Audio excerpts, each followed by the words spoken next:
Perhaps we need some outside universal threat to make us recognize this common bound. I occasionally think how quickly our differences worldwide would vanish if we were facing an alien threat from outside this world.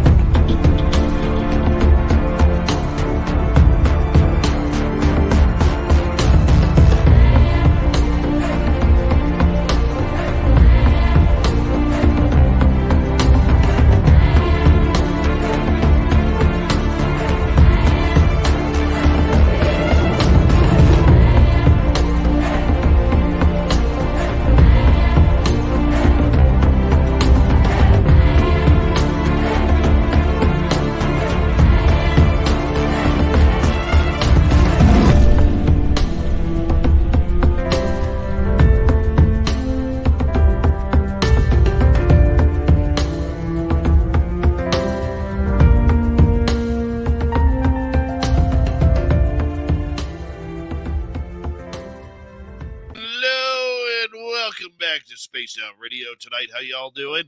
We got a split show for you tonight. Geraldine Orozco should be here for hour number 1. I know she's ill with COVID, but she's going to try and do the show on aliens and all sorts of healing and woo. And then in hour number 2, Duke Sullivan and Robin McCrae will be here for an extended version of the Cryptid Report. We're going to have some fun with you guys tonight. But how are you? Hope you're all having a great time, and thank you so much for tuning us on in. Before we get to Geraldine and get the show started, let's say hello to everyone in our chat room tonight. Race fan in the gold medal position. Roy Boy taking home silver. Black Dragon with the bronze medal. And Black Dragon, thank you so much for your service. We very much appreciate all veterans here. So thank you so much for everything that you have done, my friend. Samantha Hazelwood Gray, how are you? Logan L. D. Cohen, Donna Spencer, Jen A. And Brown Dwarf, how are you? Shiro, nice to see you. Crystal J is here. Crystal J will be signing autographs after the show. Line up to the left of the studio, if you don't mind. To the left of the studio. Zochito Richards, the newlywed, is back. And Les Paul Holland, nice to see you. Paradox Fossils, good to have you back. Eternity Eternal. And Awesome Man Palmer. Human Carl is here.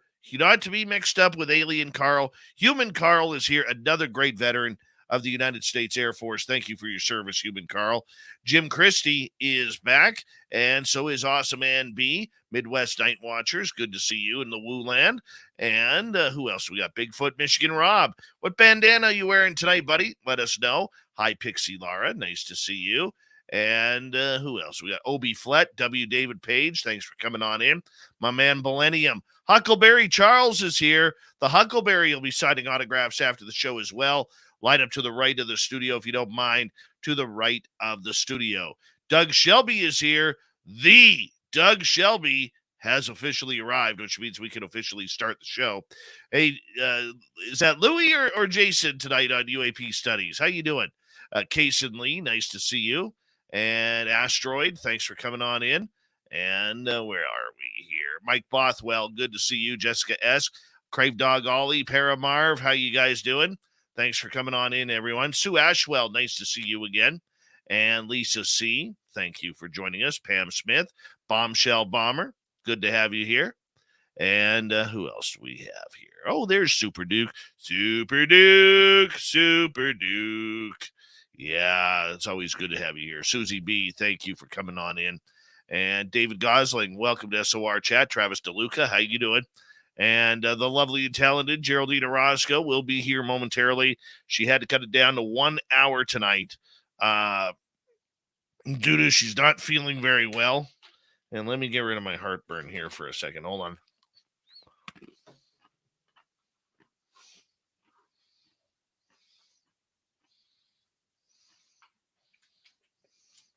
Start the radio side as well. David Gosling, Silent Listen, welcome. Jules, nice to see you. And the super chat is open. Robert Jorgensen, welcome to the SOR chat. I hope that's a soft J. Super chat is open. And we appreciate that for everybody who helps us on out with that. And I'm still getting used to this new computer here. Wants me to do a restart. I just did a restart right before the show. Gosh darn it. But that's okay. We'll get it in schedule in time with us. Happy birthday to Jordan Ashley Pettit. Happy birthday, Jordan. Happy birthday. And if you haven't shopped recently at our website, I think I'm going to put some new swag up soon. I'm feeling creative. So let's get that done. But first, we got Geraldine coming up. Hi, Marty Burback. And of course, she's going to have beautiful hair. She always does, even when she's ill. Horns up, everyone. Let's rock.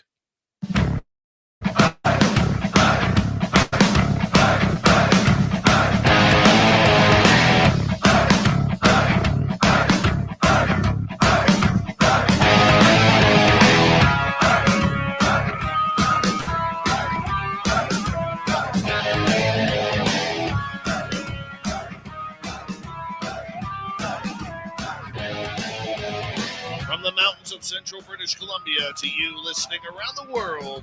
This, my friends, is Spaced Out Radio. I am your host, Dave Scott, sitting in the captain's chair of SOR headquarters. We welcome you to tonight's show on our terrestrial affiliates around North America, digitally on Odyssey Radio, TalkStream Live, and KPNL. All of our archives are free. Join us at youtube.com/Spaced Out Radio. Do old Davey the favor, hit that subscribe button. You can follow us on Twitter at Spaced Out Radio, Instagram at Spaced Out Radio Show, and on TikTok at Spaced Out Radio. Our website, spacedoutradio.com. We have a plethora of features for you. Rock out to Bumblefoot, read Shirky Poo's Newswire. Check out our swag as well. Tonight's show is brought to you by Chive Charities. Help make the world 10% happier by visiting Chive Charities today.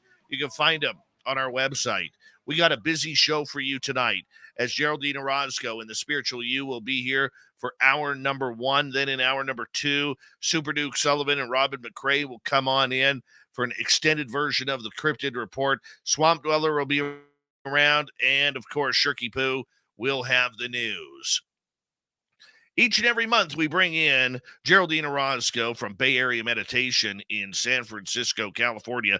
We've been doing this for about 6 years now, and Geraldine provides some excellent insight and professionalism into everything from self-healing, yoga, and everything to do with our own bodies to extraterrestrial contact, hybridization programs, and everything in between. She is one of the stalwarts when it comes to knowledge and basis on what is happening to the human body, both with what we're dealing with on a daily basis, as well as what we are also dealing with on an extraterrestrial basis.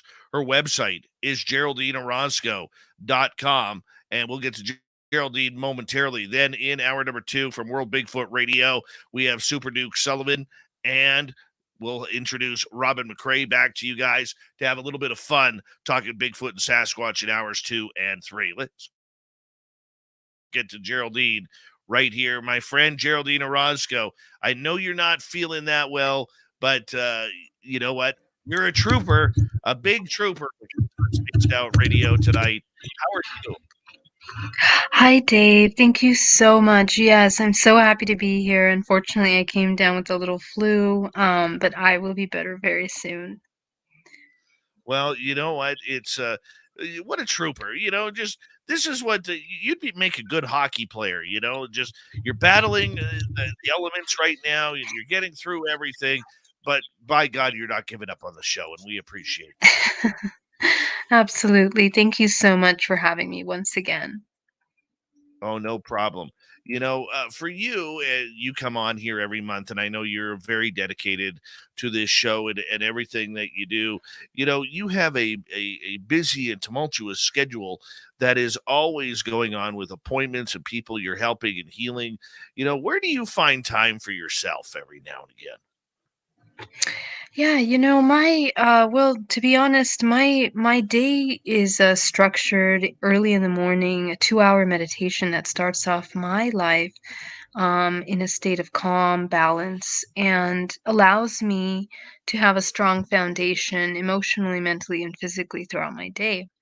So, really, Dave, I would say that I spread out, let's say, personal care throughout my entire day. In the morning, 2 hours, have a very busy day seeing clients, and usually I'll make some time in an afternoon just to check in, and an hour in the evening before I go to bed.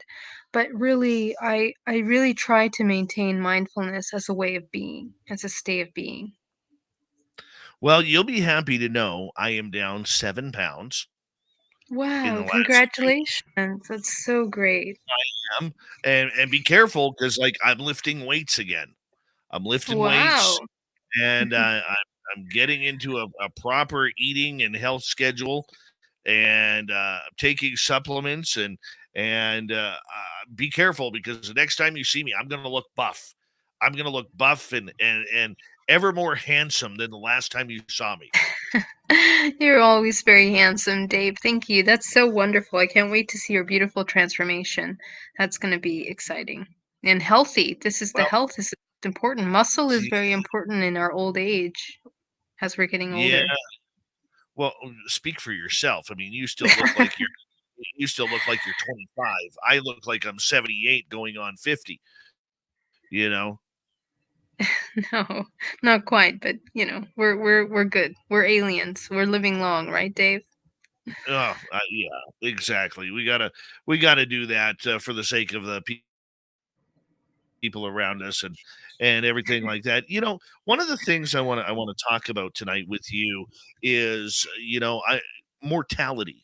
Because a lot of us, Geraldine, we question our own mortality when we go through tough times in life, when we go through, family tragedy or anything along those lines. It's very easy for us in today's genre to get down, depressed, and really dislike ourselves for who we are, what we become, what we haven't accomplished. We see our friends driving expensive cars, or they have the expensive truck and trailer, and they're going camping at fancy campgrounds every weekend, or they have all the toys, or they're flying and jetting off to Mexico or Hawaii once, twice, three times a year. That creates a lot of jealousy. I mean, for a lot of people out there, life has become really about, keeping up with the Joneses.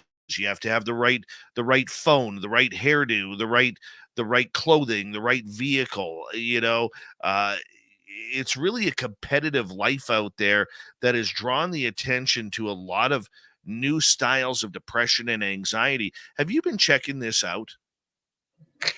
Well, Dave, I think that's the narrative that has been sold to us by social engineering and society and entertainment industry, but I'm not sure that this is the truth that we all need to adhere to anymore. And I think a lot of people are actually not adhering to that reality anymore. Nobody wants to keep up with the Joneses anymore because the Jones is an institution. It's a construct of belief system that's being broken down. And I think it's interesting to see how our world is changing in such a rapid manner that our youth is actually standing up and having more voices, talking about no longer just going along with these ideas that are kind of an old construct of thinking.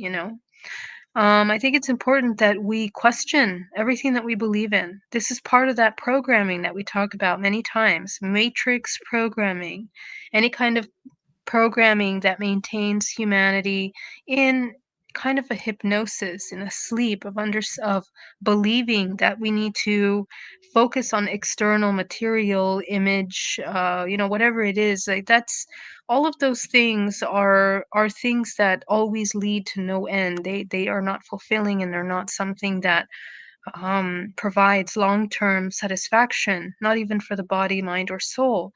And I think a lot of people understand that. And I think we're changing our values. I think values in the world are changing into something more holistic, more healthy way of living, more conscious way of living, something that is more mindful. We're not just consuming blindly without understanding the consequences of our consumerism. And I think that's really important. I think it's important to shift from that thinking as a collective. Thankfully, I feel that we're in that place now. I think many people are going in that direction. I think we're starting to open up more spiritually and everything, but I still think we're still following the major trends. I mean, you look at and I could start big debates with this, with electric vehicles, where everybody and their dog now, even though they can't afford it, has to have a Tesla or a Mustang Mach-E or something, or the new Mercedes one, or the new BMW one. I mean, there's a lot of these trends that are continuing because we always want to be the first on the block to have it, or oh damn it, my neighbor just got the Tesla that I wanted, and now I got to go get it. And I got to spend all this money to put a charger in my house. I mean, there is a lot of anxiety going on right now with just trying to keep up. Never mind the political state of everything, and which is a gong show in North America, both in Canada and the United States. I mean, how do we just shut things off and just allow life to happen? Well, I think the answer is right there in what you were mentioning. It's actually the political, economic state actually that brings these ideas that free energy is something that is non-reachable. As you know, corporations have been monopolizing energy and cars, electric cars, and all this technology for a few couple centuries, and even though we're just now coming into a trend, it's seemingly a trend now, because it's inevitable for this information to come into mainstream and also for our environment. But these are things that are necessary in our world, these changes. It's not, and so our emotional state should not be at the mercy of these major world changes that we have to go through collectively. It's not so much about trends, it should be more about what's good for the collective, which is the environment. Having cars that are based on free energy, not petroleum based, or having to gas all of these companies and corporations that are monopolizing these systems. It's a very intricate system that is interconnected with many other industries. So those are the industries that pay millions and billions of dollars a year into marketing in order to create these stressful social ideas that people are adhering to, which is a facade, it's an illusion, it's a lie, right? Because what humanity is really waking up to today is taking a look at, kind of sobering up to the reality of the consequences of our consumerism and also the choices that we're making. And we're taking a look at the reality behind these industries that monopolize these systems in order to make a more, educated choice in regards to how we are living, how we are getting the food that we eat, the corporations that we support, the lifestyles that we have. And I think that we're looking at making sustainable choices is definitely the way to go now. So, even though this concept of sustainability is also becoming a trend, it's become a trend in more wealthier communities, like California and New York and all these major, like Silicon Valley, of course, where this is kind of used and made into a business. I think we need to remember for a moment and pull away from those things, that what's important is that our choices have to be made from heart centered choices that are good, not only for the well being and health of ourselves, but also our families and our cities, our communities. We need to begin to think more in its terms of communities. What is good for the collective? and choose from there. So I would say that this is something that actually has to start from the inside out. Now that this is the information age, we have more than enough information about why we are where we are today, not only in the economy, politically, and also with many of these corporations that monopolize these systems. Geraldine Orozco is here for the Spiritual You tonight. Geraldine, when we take a look at everything that we have gone through, as people and our own self, mortality is very much right there. We all want to make sure that we have things left over. Like I could tell you right now, as you know, you and I have talked about, my mother is not doing very well right now. Mm. And, Mhm. I look at fact of hey, life is short, in life we shouldn't be dictating a lot of what we see on a daily basis. How do we spiritually cleanse ourselves to focus on what we need to be and how we need to get there? Yeah, that's a really great question and a really important one, Dave, because it's really when we have these challenging moments in our life, like these major, family situations that kind of highlight, how did we get here? How did we get to this point? These are very, very important moments, not only cyclically in our ancestral lineage, if we look at the bigger picture, but if we begin to kind of dissect, the kind of things that happen within ourselves emotionally and within our families, we also can begin to understand that things occur in patterns. And I think that one of the most powerful ways to kind of begin to work with these kinds of patterns of suffering that manifest either into illnesses or family issues, things like this that we all deal with, every single one of us have dealt with at some point in our life. The question is, how do we navigate these kinds of conflicts? And it really comes down to our emotions.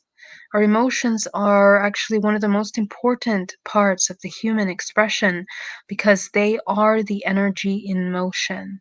They are what bring to life and manifest physically, epigenetically, and also manifesting into the physical realm the kind of experiences that we're going to either continue repeating or changing long term.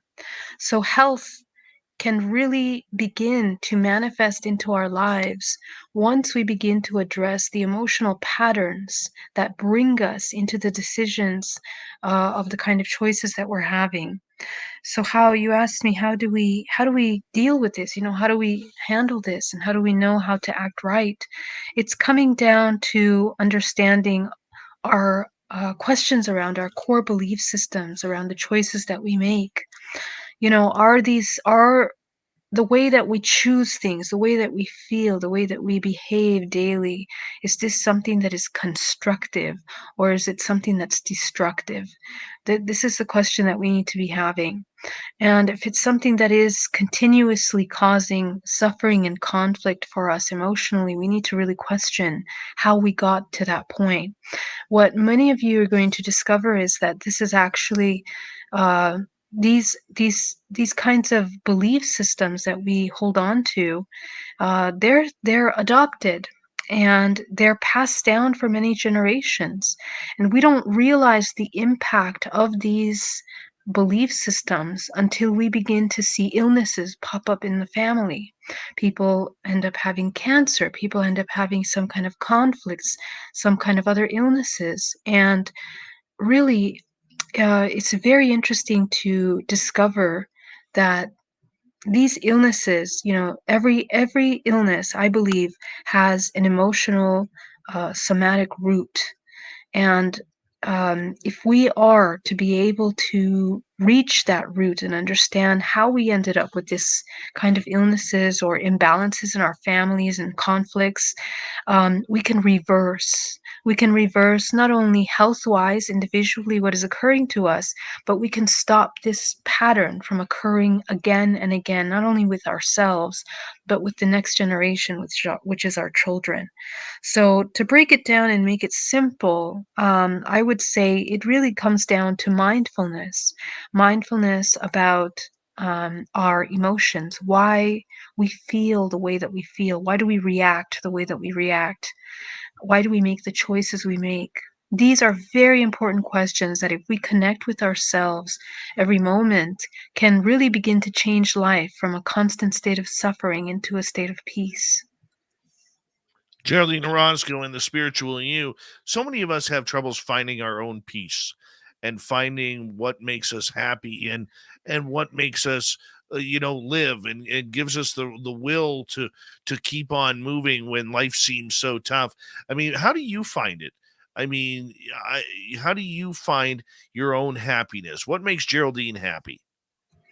Yeah, so you know, this is a question that I had such early on, in my personal journey, understanding, what the heck is happiness, and the answer to that question, for many people evolves, as you begin to discover and define what happiness means to you. It's very important that we all go through that journey because this changes. What I discover with my clients every single day is that many people, many of us, we don't even know what happiness is. We sometimes the feeling of peace can be actually very foreign. The feeling of actual true love can actually be very foreign to us because we've never felt it in our lives. And this is something that if you ask yourself, do I really know what peace is? Can I say that I actually experienced that in my life? Some of you will look back and realize, gosh, I'm not sure I really have. I have an idea of what that might be. And what you might discover is that many of your ideas about that might be something that you picked up from things that you've heard or things that you know or things that you've told as a definition of peace. But when you begin to unpack for yourself what that means, you're going to learn so much about you.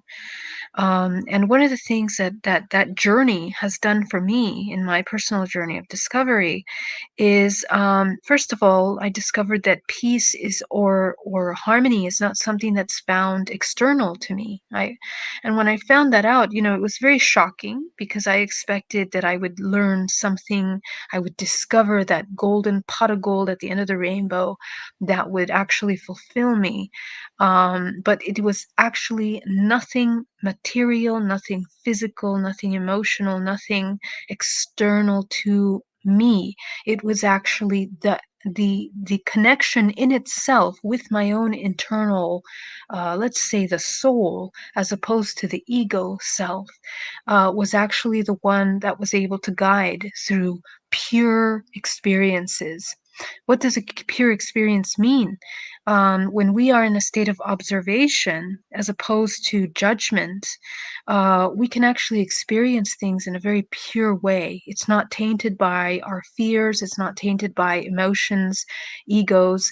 It's actually an observation. And that observation can open you up to experiences that you never thought were available to you, or ways of experiencing that you didn't think of before. Why?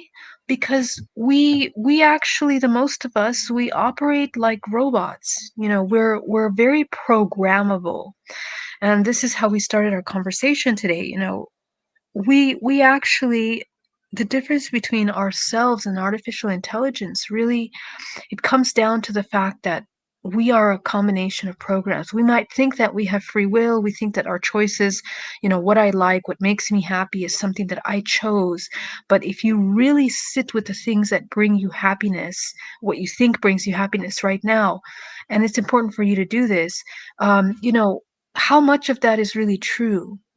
Is this something that you have, is this an experience that you have accepted as a result of survival? because of things that have occurred to you in your life, it's important to review that because many of you might discover that the reason why some things make you happy is just because it's become an escape or it's just become something that is a coping mechanism or it's a temporary joy. It can be millions of things, but Right. you go ahead. Samantha, or pardon me, Geraldine, I'm going to get you to hold on right there. We're going to go to break here at the bottom of the hour. Geraldine Orozco with the Spiritual You. We have her for just another half an hour tonight as she's not feeling well, but that's okay. We'll jam it all in on the Spiritual You, continuing next.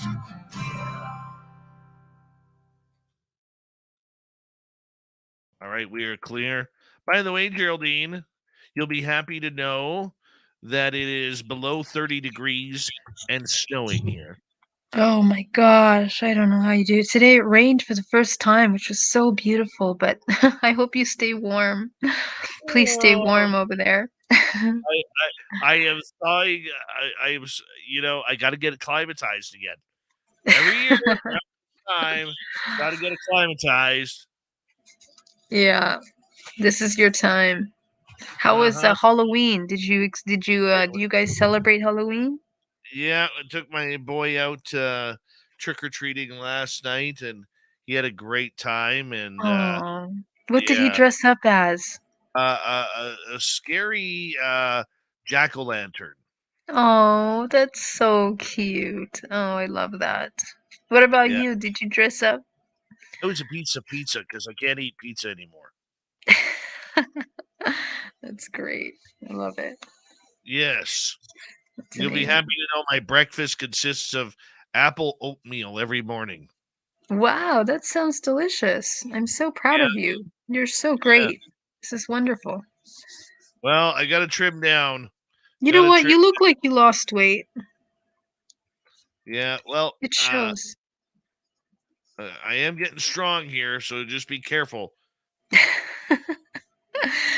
Oh, Dave, that's wonderful. Uh huh. That's the truth. That's the truth. So, the siren's going. I don't know if you can hear it. Hold on.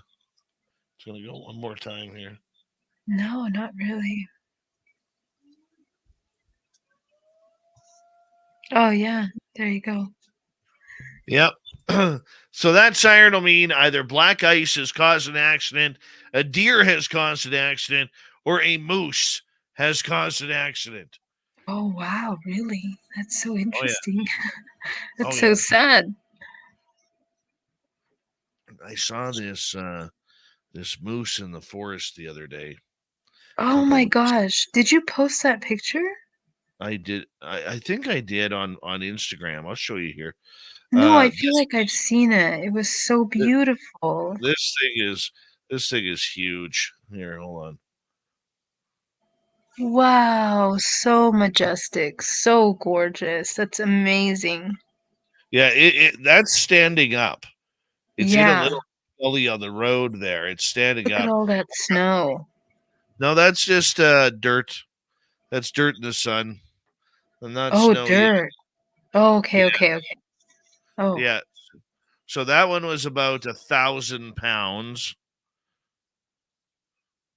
You'd get about holy moly, that's huge. Yeah.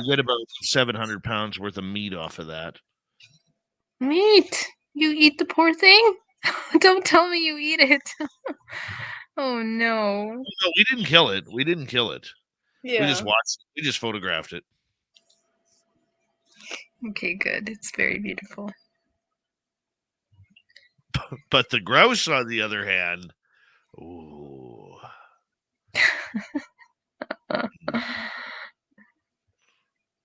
Oh, Ozzy Ange, why do I need to add cinnamon? Is that a health thing or is that just for flavor? And yeah, Ozzy Ange, I could use that workout sheet that you promised me. I really could. Because I can tell you, my shoulders are getting great. I'm already like starting to bump up the weights here a little bit. Yeah. So I'm pretty proud. Not going to be fat guy Dave anymore. Refuse. What does moose meat taste like? I've only had it a couple of times. It tastes. It's very rich. It's very smooth and delicate. Believe it or not. It's not like deer meat. I don't like deer meat. Black bear meat tastes great. You get black bear jerky. Oh, that's good stuff. I've eaten black bear. Does that taste like beef? No, yeah, like beef jerky. It was in beef jerky strips. Oh wow. Is that allowed? I thought bears were not supposed to be hunted. Uh-huh. Eaten? No. Oh yeah, you can eat anything. You can eat anything. Now the grouse are good though because it's like eating wild chickens. I see. I know you're vegan. Hold on.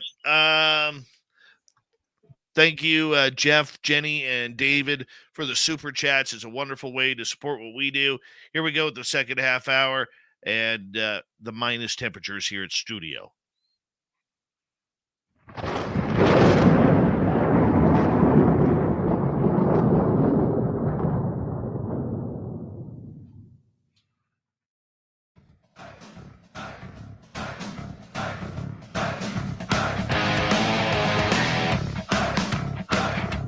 Second half hour of Spaced Out Radio is underway. My name is Dave Scott. Thank you so much for taking the time to join us. We really do appreciate it. Want to remind you that if you have missed portions of this show or others, check out our free archives by going to youtube.com/Spaced Out Radio. Do old Davey the favor.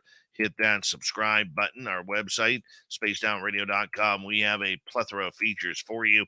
Rock out to Bumblefoot, read Shirky Poo's Newswire.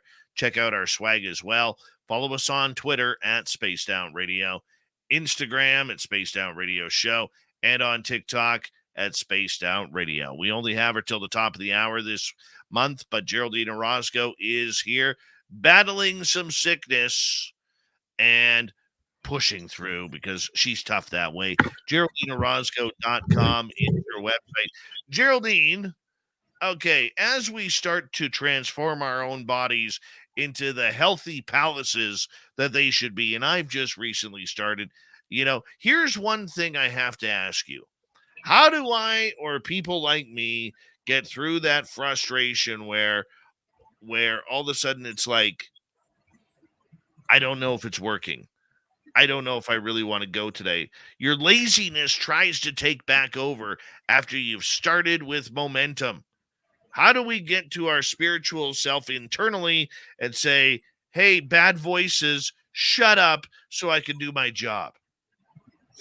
Yeah, I think it really comes down to, and this is a really great opportunity to do this, is to embody self-love, compassion for yourself, is the way I am right now something healthy for me? Is it doing, and if the answer is no, then when it's time to go do something like that, work out or eat healthy, it becomes a choice of love. It becomes something that is something nourishing, something good for you. And you feel good about yourself when you're done because you're taking care of yourself. Many of us, we don't take care of ourselves. Oftentimes we think other people need to care for us, or we need to, again, we have that external need and desire to fulfill something inside. But if you you know do it for the love of yourself and the compassion that you have for yourself, this can be a more long-term motivator. How do you stay motivated? Motivation. Well, let me put it this way. Oh, this is a good question because I don't really think of things in terms of motivation. Motivation to me means, okay, we're motivating ourselves. We're going from we if you have to motivate yourself to do something, I mean, why aren't you in alignment with it in the first place? That's my question, right? So the way I look at it is I never have to motivate myself for something because Either I'm in alignment with it or I'm not, and I'm very honest with myself. I think that's important. Authenticity is important. If you're pushing yourself to do something that you just don't want to do, what's happening? You need to take a look at that. Like, are you depressed? Is there an emotional issue that needs to be handled? Is there a deeper reason? Is there a lot of insecurity, doubt? Sit with yourself and answer those hard questions. Everything that we do, we should think of in terms of something that brings us lots of bliss, lots of joy. And we've talked about this on other shows that when we come into the state of bliss, into a state of joy, the body automatically goes into its highest, healthiest state. When we meditate, when we handle those emotional issues that cause disturbances in our ability to be okay with our life and choices that we're making, we become free. So, from my perspective, doing that shadow work and that emotional work is really number one. It's the key. Once you get past that, you won't need to be struggling to do these things. You understand. Um, I mean, from my work and my practice, a lot of the struggle that people have with making healthy choices is not even about the food. It's not about the way they look. It's actually an emotional trauma.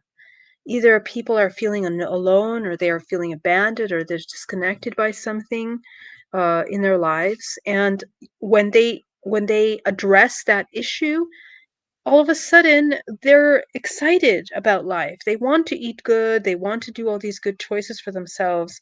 And that's what it really comes down to. You can change your entire life if you understand those root things. So I would say, just sit and meditate for a minute, connect with yourself, see what's coming up for you, and try to get to the root of these things. I have a lot of amazing videos on my YouTube channel that can assist with that if you want to check them out. Well, I understand with what you're saying. I really do. Okay, because I think we all have our struggles. I'll give you an example. The other day on Saturday, was going to the gym, but I knew I had a long drive ahead of me because I had to go down to the coast to see my mom and dad. And that entire time, while I was working out, all I could think about is, okay, maybe I should cut this out. Maybe I should cut that out. Maybe I should cut that out. Maybe I should, eliminate my final 15 minutes on the treadmill. Okay, that I've gotten into a habit of doing at a pretty good pace as a cool down. And I was like, no, no, like I had to force myself to be disciplined with it. And I think what you're saying, if I'm reading it correctly, is for many of us, we have forgotten how to discipline ourselves to make sure that no matter what is going on in the world, that we are still number one to us individually. Right, exactly. And finally, I mean, all the things that you're cutting out, Dave, it's amazing what you're going through, because all the things that you're cutting out, you're more aware. You're looking at the things that you're used to eating, and you're saying, "Hey, is this really good for me?" And so when you make that choice and you're like, "No, it's not really good for me." So I know how much work it took me to go to the gym and to work out and to do all these things. So you love yourself, support yourself, be your number one fan. When you do that for yourself, then you make choices that aren't going to harm you, that aren't going to cause you more suffering. They're not going to cause you illness, sadness, depression. It's not going to put you back into that place that you're trying to get out of. So, I mean, essentially, it comes down to self love. It really comes down to self love, self acceptance, and all these other choices kind of begin to go back into place, you know. It is focus. It is complete focus, and it's hard. You know, Mike is asking here, if you have a hard time concentrating, what's a good first step to meditate? Yeah, so actually meditation is the opposite of concentration. It would be it's letting go of the concentration and surrendering the mind. So, many people think we have to control the mind, make sure it's not thinking anything, we have to make sure it's not doing anything. In meditation, all you're going to do is just observe. That's what it is. It's observation. Instead of concentrating, we're going to go into observation. So, and that's non judgmental observation. That's the key, remember, because anytime that you start applying meaning to the things that you're experiencing in meditation, you know, judging the thoughts that keep coming up or any kind of little things that start bubbling up from you, that's it. Your meditation ended. So the key is that sit in absolute stillness in a state of observation for as long as you can. That's it. And you'll find if you start 10 minutes a day, you're going to end up doing an hour in a few weeks. Okay. And in you'll notice how incredibly blissful it is. I work with lots of companies and I have my rooms full of my corporate um you know people that are coming into the room, and they come in and they satiate this 1 hour out of their busy day with their families, their work, to just sit and do absolutely nothing, to be in that state of observation. And it's amazing how it changes your life. So this is my advice. Awesome. Geraldine Orozco is here until the top of the hour. Another question for you. This one coming from Crystal. Geraldine, how can you silence your head when trying to sleep? Sorry. Yeah, that's a really great question, Crystal, and I've also struggled with this in my life. So as an entrepreneur for many years, obviously you have a million thoughts, and obviously with families, everything, right? I got a notebook and I put it next to my bed, and I would write down as soon as a thought came to my mind, I would write it down. And at first, you might lose, like, this is gonna sound funny, so it depends how busy your mind is, but some of you might lose maybe 10 minutes of sleep, 15 minutes of sleep, writing a long list of all your ideas, okay? But once you get into the habit of doing that, your brain will begin to understand that at a time of sleep, we're going to turn off all the lights, get rid of all the technology in your bedroom. Really important that you have a cool bedroom, that you have no technology in your room, that it's nice and dark, and that you're setting up your space for sleeping, okay? And have that notebook next to you, write down whatever it is, and as you give yourself a pattern at the time that you're going to sleep, hopefully you're going to sleep between the hours of 10 and 2 a.m., because these are actually the most restorative hours for the body, inside out. So if we could try to make it to bed that way, the body begins to change its internal clock, and it's really amazing the change that happens because the body wants to go back to sleep every night at that time. Okay, the body is very programmable, remember. So these are just some tips that you can use. But write it down, silence your mind. Imagine that you're pulling out thoughts. You can also imagine pulling them out like big cotton balls out of your brain. I know that sounds funny, but it's a technique that I work with my clients, because it's very hard for us to break habits. So we have to train ourselves to use our imagination. And you can use anything. It doesn't have to be cotton balls. You can imagine clouds. You can imagine a garbage bag that you're going to throw away garbage, and you're going to just grab all the thoughts out of your mind, put it into a bag, and throw the bag away. Put yourself into a circle, a sphere, a golden bubble, and take yourself to the most beautiful place you could ever imagine, and allow yourself to imagine yourself resting in this beautiful place. Take the time to create imagery of this restorative place. You're going to see how quickly your sleep pattern changes. So these are a couple little hacks that you can use. I used to, since I was a kid, had a television in my room. Now my Mm-hmm. I try and since probably, oh goodness, I will say, since I separated from my ex-wife, I have not had a television in my room, and I sleep Wow, so much better. that's Yeah, right, Dave. That I is s- so amazing. Yeah. I mean, I still get up 3, 4, 5 times a night. I have an active bladder, but nonetheless, um, I do not sleep very well with technology around. I could totally support that. Exactly. Yeah, I love that. It's really important. Thank you for that, Dave.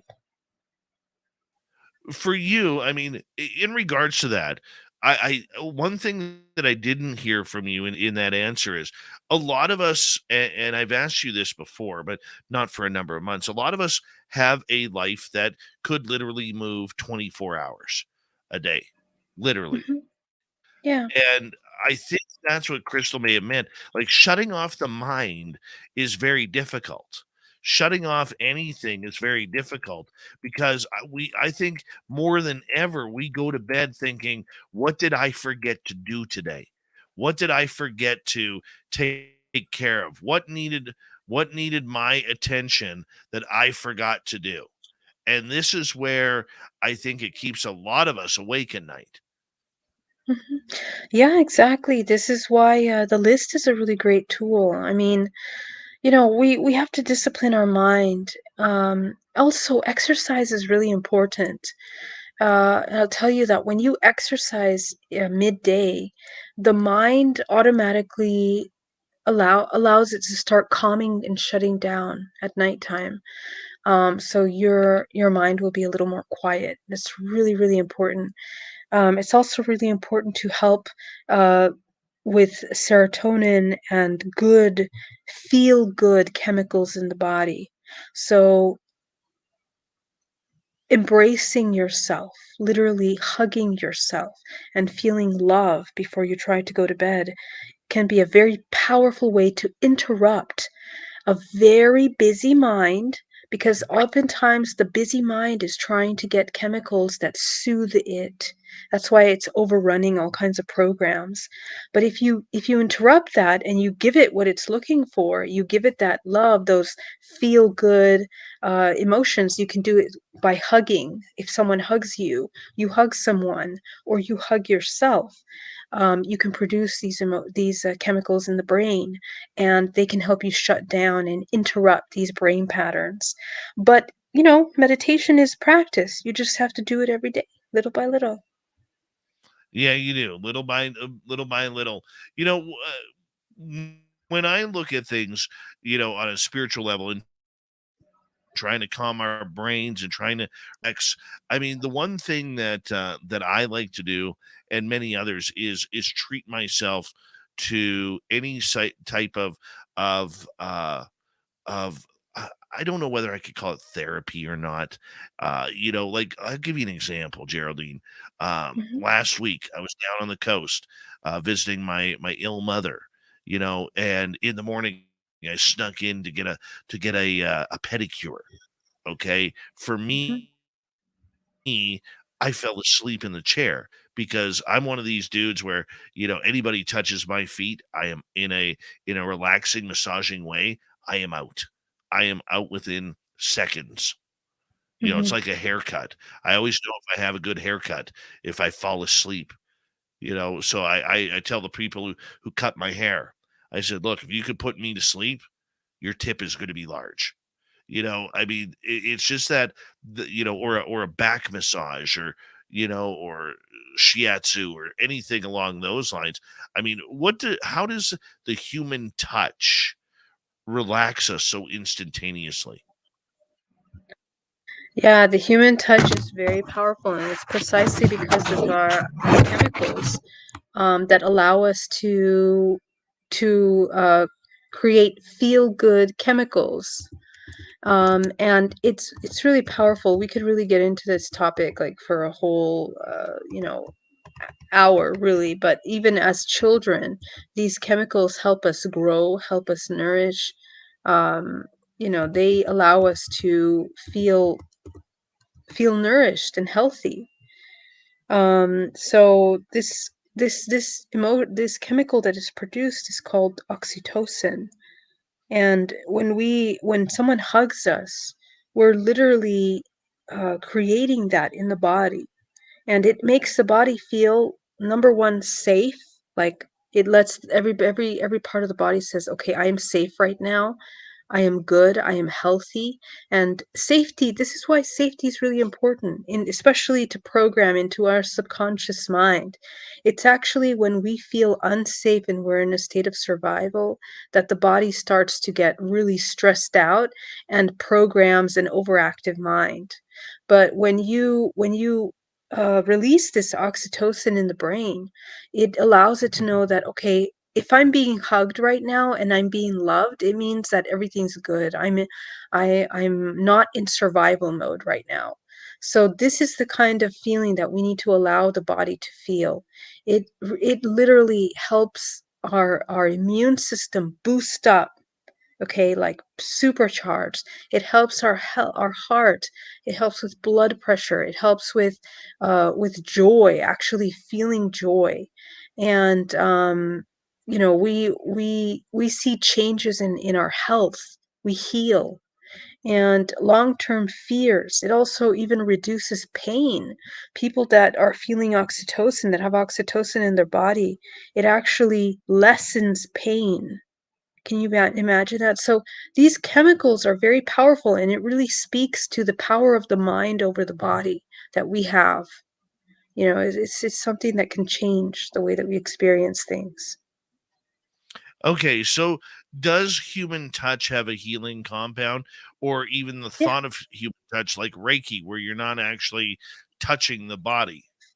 Yeah, yeah. Reiki is utilizing this vibrational frequency, you know, and really strong, powerful Reiki healers tune in to that unconditional self-love, which is available to us as an infinite source, as life force.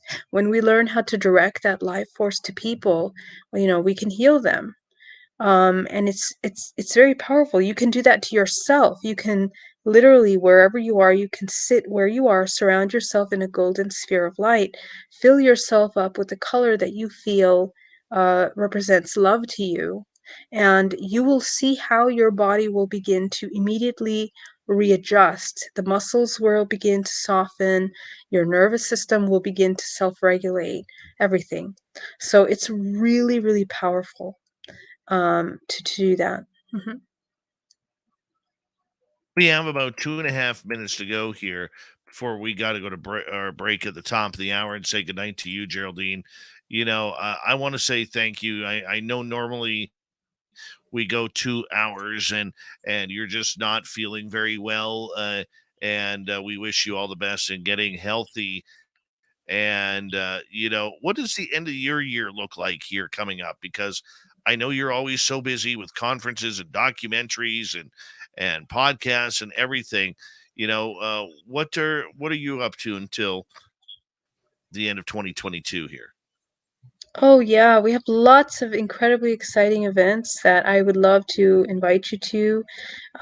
We have the Ultimate Star Beings Conference, which is this weekend. So I invite you to register to that. Uh, um, it's going to be an incredible weekend. We have an incredible lineup. And this is November 3rd to the 8th. I'm going to post a link down below with Dave, so you can register to this event. But it's going to be a powerful, everything from Dan Winter to Phil Gruber, Sorayan Michael, Alan Steinfeld, Joan Neil Gower, Joan of Angels, Neil Gower. We have Akura. I mean, just it's packed with these Mary Rodwell. You know, it's going to be a really wonderful weekend. So please come check it out. And I'll be presenting on Monday, actually. So I'll be very excited to see you there. There's lots of amazing conferences coming up. So just check out my website. And yeah, look forward to seeing you guys there. And if people want to get in touch with you regarding maybe getting a reading or a DNA reprogramming, how do they do it? Yeah, thank you so much, Dave. If you guys want to work with me on a DNA reprogramming or hypnotherapy, you can check out GeraldineOrozco.com, and I have a lot of amazing videos that you can check out on my YouTube where I have a lot of amazing free content. My support group is once a month. It's going to be next Friday. So do check that out for experiencers. That's on hybridmother.com. I want to thank you, Dave, so much for having me today. As always, it is such an honor to be here.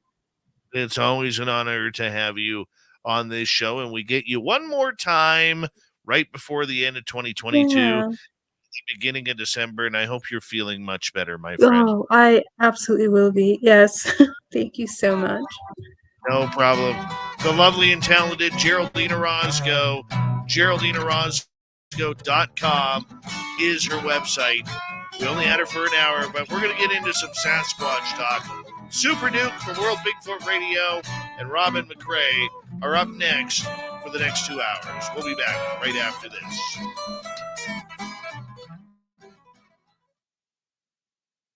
Thank you, Geraldine. Very much appreciate you. Thank you so much. Much love. Please, I hope everything goes well with your family, Dave, and I'll see you soon, okay? Yeah, stay warm down there because it's going to get cold soon. Yeah, it will. I will. Thank you. Much love. See you soon. All right, my dear. Take Bye-bye. care. Bye. All right. Bye. All right. I'm going to step away for a minute. Then we'll bring in Robin and Super Duke. We'll be back.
I am back. And Ozzy Ange, I will get a hold of you privately on Facebook. I'll send you a Facebook message.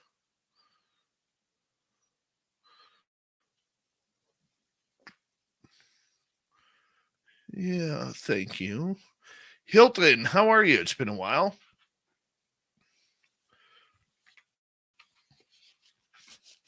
Throw these on so I can hear.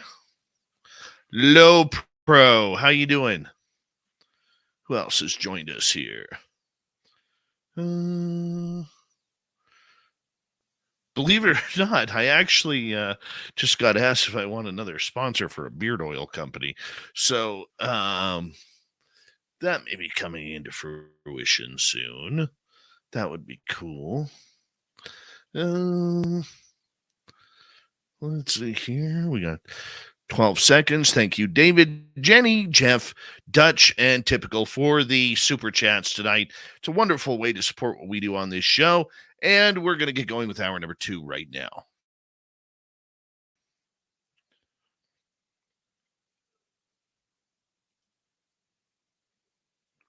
Or maybe not. We got another minute. I screwed up. Yeah. It happens. What do you do?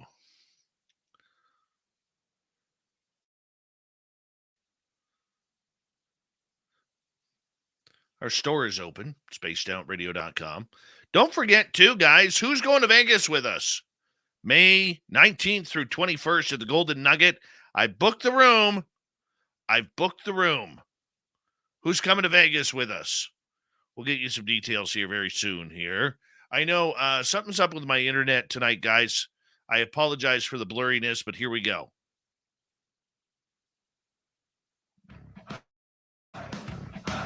You're listening to Spaced Out Radio with Dave Scott. Follow Dave on Twitter at Spaced Out Radio and on Facebook, Spaced Out Radio Show. Hour number 2 of Spaced Out Radio is now underway. My name is Dave Scott. Thank you so much for tuning us on in wherever you are on this beautiful planet we call Earth. Hello to everyone listening in on our terrestrial affiliates around North America, digitally on Odyssey Radio, TalkStream Live, and KPNL. All of our archives are free. Join us at youtube.com/Spaced Out Radio. Do old Davey the favor, hit that subscribe button. The Desert Clam has set the password for tonight in the SOR Space Travelers Club. Decatice. Decatice is your password. Use it wisely, space travelers, as the Clam sets the password each and every night right here on Spaced Out Radio. Our website is spacedoutradio.com. We have a plethora of features for you, including rocking out to Bumblefoot, reading Shirky Poo's Newswire. Check out our swag as well. Follow us on Twitter at Spaced Out Radio, Instagram, Spaced Out Radio Show, and on TikTok at Spaced Out Radio. Here we go with hour number 2. Usually we have Geraldine Orozco for 2 straight hours. However, she's ill tonight, so she could only do 1. But we got backup. We got big time backup. And yeah, we should probably just hit his music. There you go. Hey, that was a little short. Let's try it again.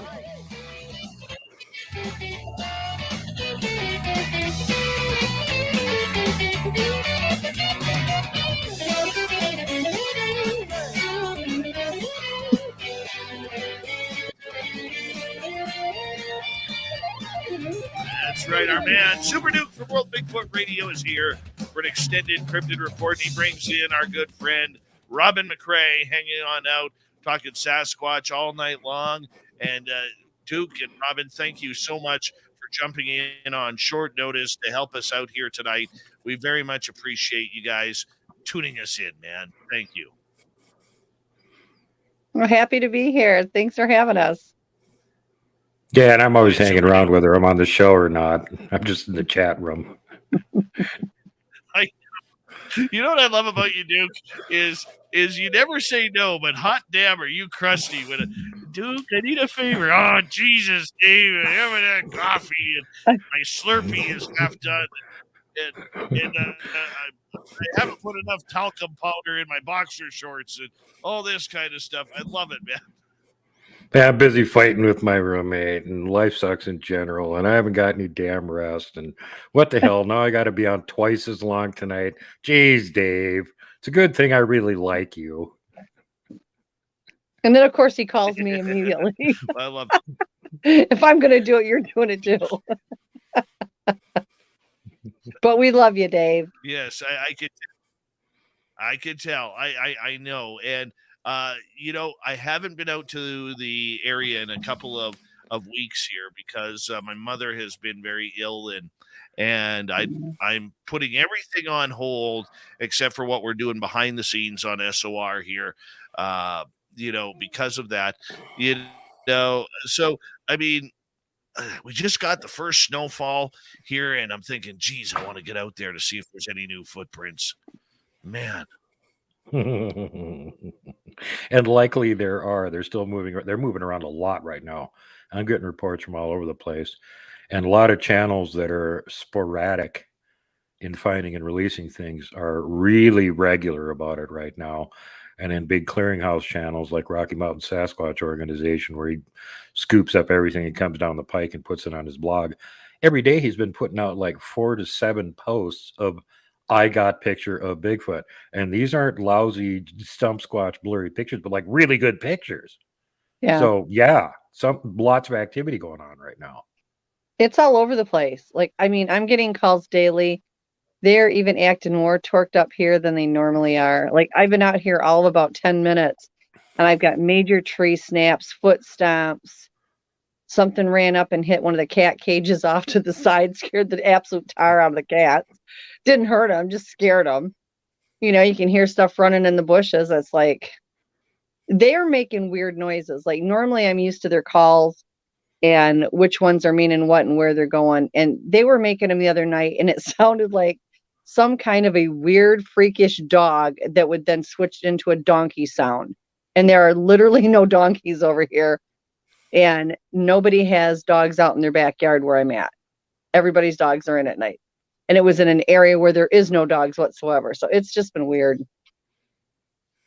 What do you think causes these high strangeness moments, Robin, in regards to whether or not they're moving? I mean, because you're in one part of the country, Duke's in another part of the country, I'm in a different part of the continent, and yet we're all seeing kind of the same thing. Well, a lot of it, they coordinate stuff. I mean, we tend to forget that because they are part human, they have their own lives. Like, my guys were gone for like 8 months one time. I had the regular crew, but I didn't have like my core group. And they were gone for 8 months. I was devastated. And I kept asking where they went. They said, well, we were in training. I said, training for what, for heaven's sakes? But they were gone, and then they would come back. So just because they leave doesn't mean they won't come back. But this time of year is busy because regardless of the climate, they don't migrate. Okay. So we can take that off the table. But because of the time of year, they're gathering food, they're storing things in caves, they're getting ready. So that if the weather gets cold, if the weather gets bad, whatever, they've got a food supply. There's been countless people that have found all this food stored in caves. One of the DNR officers in Michigan, I was there one time, found 14 gutted deers stacked up in a cave with all these gigantic footprints all over the floor of the cave. They're just doing their thing. And the weather is really good for them right now. Because even in the hot areas, it's cool enough where they enjoy it. In the cold areas, it's cold, but it's not so cold that they can't really be comfortable to move around. Yep. They are out and living life. There's still limited amounts of snow on the ground, even in areas that are prone to be getting snow this time of the year. Yeah. We had low 50s here today. So if you're further up the mountains, there's snow. But down here in the valleys, no, there's nothing. So they're still pretty much free to move around. And keeping in mind, the daylight is a lot shorter right now. So it gives them more available time with nighttime hours where we can't see a damn thing. They can run around and pillage the local area, and snap deer necks and haul them off and all that sort of thing. And yeah, they're doing a lot of that right now, and they tend to move around quite a bit in the fall anyway, but it seems like an unusual amount this year. And Robin pointed out, it sounds like what they're telling her is that they're anticipating a worse than average winter. So they're really They are. stockpiling the food. They are. I had talked to them before, and they said that right now they feel the winter is going to be worse than what we think it is. Now, that doesn't mean that's not going to change. I mean, let's be realistic. The weather report is never accurate anyway. But according to them, they're bracing for the worst. They think that we've got a lot of bad weather. They also started in the summer. They had gotten hold of Pat, my husband, and said, you guys need to start warning people that the heat, there's a problem with the sun, and the sun is going to affect us, and we're all in danger. And they were relentless with him. And then they got on me about it to make sure people were aware of this. I said, we're not protected from the sun anymore. And then when winter started, they were very intense that it's going to be a worse winter than what they had anticipated. Now here in South Carolina, which this state sucks anyway, but instead of the nice cool fall weather, our fall all week long has been 80 degrees, which I just hate. And but the week before was 60s and 70s, which was wonderful. I enjoy my fall weather. So it just depends. But then you also, if I don't know about anybody else, but the actual wildlife is off the charts right now too. Like everything knows there's something coming. And they're all getting ready for it. In what way though? Like how do we judge that? Ooh, bugs. Myself, I take it as an indication that whatever weather we're going to have is going to be more, it's not going to be our normal weather. It's going to be more severe, whether it's too hot, whether it's too cold. It's not going, now something's pounding on the side of the house. It's not going to be typical. Excuse the bugs, guys. It's not going to be typical. It's going to be a change from what our normal is. And I think that's what their anticipation is. Duke, what's your thoughts? I don't know. I live in town, so I can just observe squirrels and the deer that live here, and that's pretty much it. And they have food supply year round, so it's hard to judge anything by what they're doing. I mean, it's possible. I mean, we're kind of overdue to have a really lousy winter. It's been a few years since we had a super crappy one. So that would just make sense, cyclical lousy winters every so many years. As far as the sun goes, yes, those of us that are old enough to remember it, when there was a, quote, lemon yellow sun. And now it's kind of white colored. The sun has changed color. And if you want to know more about the cyclical cataclysms and somebody that's paying really close attention to this and actually gets to school NASA regularly, there's a channel called Suspicious Observer. Ben, the guy that runs it, has got his facts straight. And a lot of stuff the climate scientists can't explain what's going on, he can tell you right off the bat, because it all has to do with solar weather, space weather, and things that are happening with the sun. And yes, apparently there could be a micronova coming up in the 15, 20 years, and the poles are drifting right now, which is causing the Earth's shields to weaken. They have weakened by about 20% so far, which means more solar radiation is getting through and hitting the Earth, which not only means that, you could get skin cancer and stuff because cosmic rays and all that kind of stuff, but it also penetrates into the Earth. The Earth absorbs it, and this will cause other secondary problems like more volcanism. The earthquakes are way out of hand. Like in South Carolina, we're not prone to a lot of major earthquakes, but in Elgin, they are having earthquakes on a regular basis. This is getting to be almost a daily thing. And the earthquakes in other states are having equally big problems. And if you watch the wildlife, even because those poles aren't right, and it's all, it's like that energy frequency there, it's got them all screwed up. You've got animals that are highly aggressive that normally would rather be left alone, and they're actually coming after people. I mean, everything is off kilter. Now, as far as the forest people, they have been dead set since, I want to say, right before June. They started on this crusade. I mean, it was like Henny Penny waiting for the sky to fall. They were adamant They were constantly on Pat, and then they started getting all over me. You're not telling people. You need to warn people. The sun is dangerous now. It's not what it was before. And they have not changed their tune on that. And like I said, I'm not going to say that I think that they are pulling more food than I've ever seen them pull, because I don't think that's it. There's something different. There's a change right now. I know, the big battle's still going on and they're still working on that, but that's been going on for, 3 years now. And while it's heating up, it's not that much different than it was a few months ago. But the calls are different. They're meaning different things than they normally did.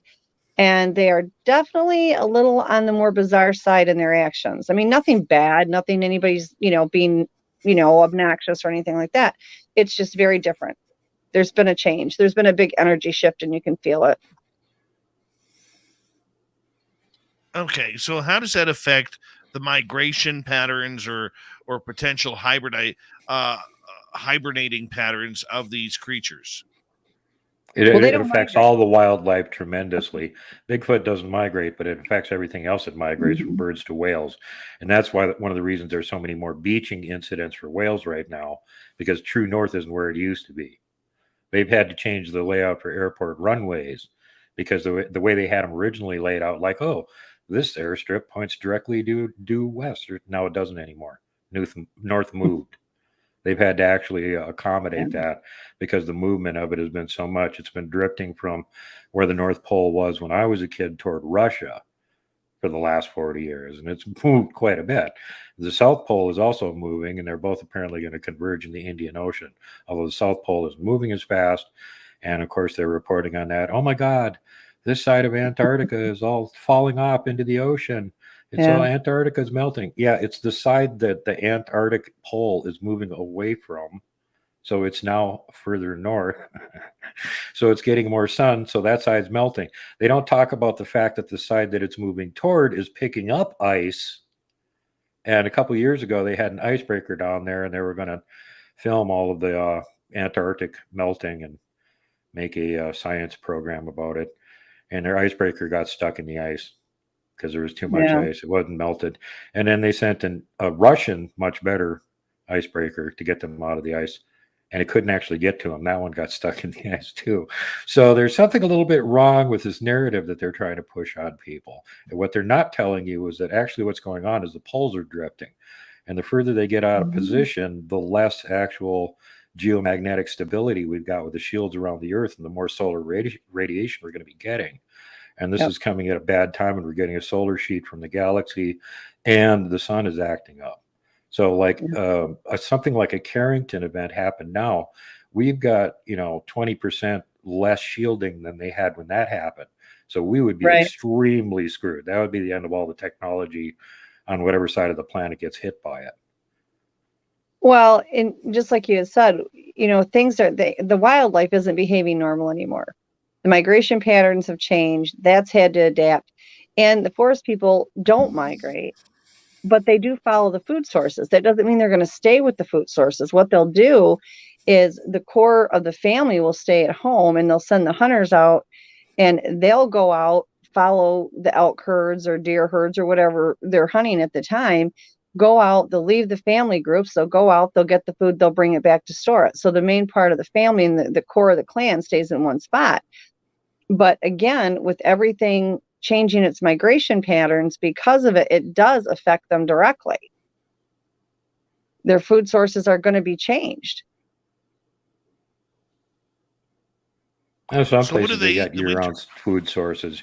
I mean, like here, there's a clan of them that live right here on Mount Sentinel, right next to me, and there also happens to be tons of deer up there, and there happens to be a whole herd of elk up there. They're up there year-round. They're not migrating. So they're eating them year-round. They don't have to go anywhere. They don't have to stockpile much food. No. All right. I got a couple questions here from our audience. So let me just pull them on up here. And Hilton, we'll kick it off with Hilton. Are they, as in the Sasquatch, finally coming out of the Lion Witch wardrobe? What does that mean? C.S. Lewis. being more public? Yes and no. People, I think, because there are a multitude of people that have had contact with them more so than ever before, and they are connecting more with our people. People are in this assumption that now they think they're going to just see them walking down the street or walking out and waving hi. That's not how it works. They want to be able to live their lives without fear of being shot at, being killed. They want to be able to raise their children, raise their families, live their lives. They're not asking to, go to a movie date with you or sit by the campfire. They just want their families to be left in peace. They want the ones that do want to communicate with us, obviously would like to continue to do that without being fearful. But it's not for them. It's not about being able to walk out and have everybody see them. It's about being able to be allowed to live their own lives, to feel safety and not worry that their children are going to be murdered. So That's go ahead. almost like self-contradictory. They're like, well, maybe they need to know we're here so they actually leave us alone. Exactly. 100%. And we had talked about that before, that they're building, what their exact verbiage was, they're building a bridge. They've contacted people like myself, like Duke, like several other people. We are certainly not the only ones by any means. And we have been asked to come forward, tell people what they really are, tell them about their life, their culture, their way of life, so people can see what they are and who they are.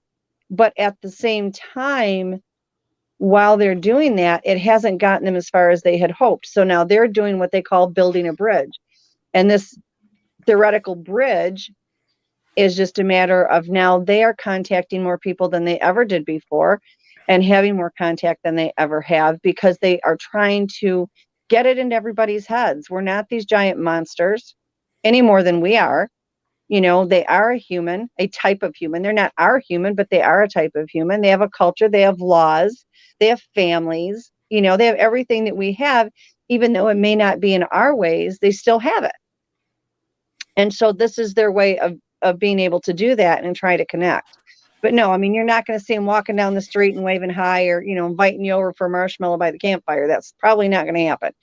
But they do want that. Yeah, I know. Hey, I got the s'mores all ready and waiting. I always have donuts for them too, in case you want to come into camp and hang out. They're little addicts. They love it. I'm telling you. I don't know what they're doing here tonight. This is they're just acting goofy tonight. Usually, you can hear them walking around and they're like banging on trees with the sticks and snapping branches and stomping feet. But we've had a lot of coyotes running too the last 2 days around here, and they do have some that they have as pets. And so that isn't helping, because the neighbors don't know which one are the pets and which ones are the ones that need to be gone bye-bye. Probably attracts the other ones too. I know a bar owner in northern Minnesota that had a 2-story old schoolhouse that he bought and converted into a 2-story bar, and he couldn't live there, and he was afraid people would break in and steal things. So he locked it up, and he also had his pet there to guard and patrol it. And his pet was Ruger, a cougar. Yep. Well, that kept people from going in there, but it attracted all the other cougars in the area, because they would call and he'd call back to them. And when Jamie showed up a couple mornings, there were mountain lions hanging around in the parking lot. And he was like, this isn't working out very well. I'm going to get mugged by these guys. They're not friendly like the one I have indoors. We've got more bobcats than I've ever seen in my life. And there's 3 of the forest people that they used to come through every 3 months, and they always had a cougar that would walk with them. So I knew they had it as a pet, not a problem. But now, because that one is here, now there's another big one here. And now people are starting to see baby prints, so when you get one, the rest of them come. It's like we're sitting here and I can hear the coyotes in the background, and it's just, everything's off kilter. But one affects the other. It affects us when the animal kingdom is off kilter. It's that slide effect. I hear you. I totally hear you. As we enter the final 45 seconds before we got to go to break at the bottom of the hour here on Spaced Out Radio, Super Duke Sullivan and Robin McRae here talking some Sasquatch. Ange wants to know quickly, Robin or Duke, do they hibernate? No, absolutely not. You want to know what hibernates? Trolls hibernate. Trolls can hibernate as long as they feel like hibernating. Bigfoot don't hibernate. No, they may stay inside the cave more, and not be quite as active outside due to weather, but no, they don't ever hibernate. Wonderful. On that note, I'm going to get you guys to hold on right there. We're going to go to break here at the bottom of the hour. We're going to continue with the Cryptid Report, Super Duke Sullivan and Robin McCrae. When we come back, I know we talked about this a couple months ago, Duke, but I really want to get into gugways. These things are scaring me, and I'm going to set it up here for you when we return on Spaced Out Radio. Yeah. The big creatures is what we love playing with around here. That's why we got Super Duke to protect us from all this underlying madness of the crypto world. We'll be back for Spaced Out Radio right after this. Hi, Corey Cole. How you doing? Gary Vermeer, you're Dutch. Just so you know, you are Dutch. And I'm sorry about that. Let's see who else has showed up here. It's not his fault. Close enough. Robin, did you see the original Gugwee picture I sent you today? I did. I was gone most of the day, but I did see it. Yeah, I think there's some other things in there as well, but yeah. Yeah, it kind of looked like that to me. There was another face in there too. Mm-hmm. Yeah, I don't even think the thing that was concerning to me was some of the signatures in there. It's like, why were some of the things with the Gugwees that were there? And I thought that was a little odd, but traders, turncoats. Yeah, pretty much. Well, and I think too, it's just like when we had that situation with the one gentleman that got attacked by them. He had to force people with them, and he just assumed that that's what was attacking him, and it wasn't. But one was without a clan, and he had been jumped by these things and was forced into it. The other one, they took him from his family when he was little. Mm-hmm. And so it happens. I mean, it happens. Oh, you're talking about the predators down there in the green swamp. Yeah. Yeah, well, that's not the same monster. We haven't got that kind of. No, not at all. But I'm just saying, situations happen, and you get not only traders, but you get them, some that have been captured and been forced into this or that, and it changes it. All right, I'm going to go outside and have a quick parasig, because as we noticed years ago, there's this one commonality in reports where a lot of them start out with, well, it was late at night, and I went outside on the porch to have a cigarette, ... Always starts I'm itching. I'm getting like all these little gnats and mosquitoes biting me, so I'm like itching at myself. It's the way we roll it around here. So is your mom doing better, Dave? No. Oh, honey, I'm so sorry. Yeah, it happens. It happens. Well, no, our prayers and love are with you. I appreciate that. I do. And it's a tough time. I know that, I had a talk with my dad earlier today, and I think he's starting to realize that we're getting closer to the end.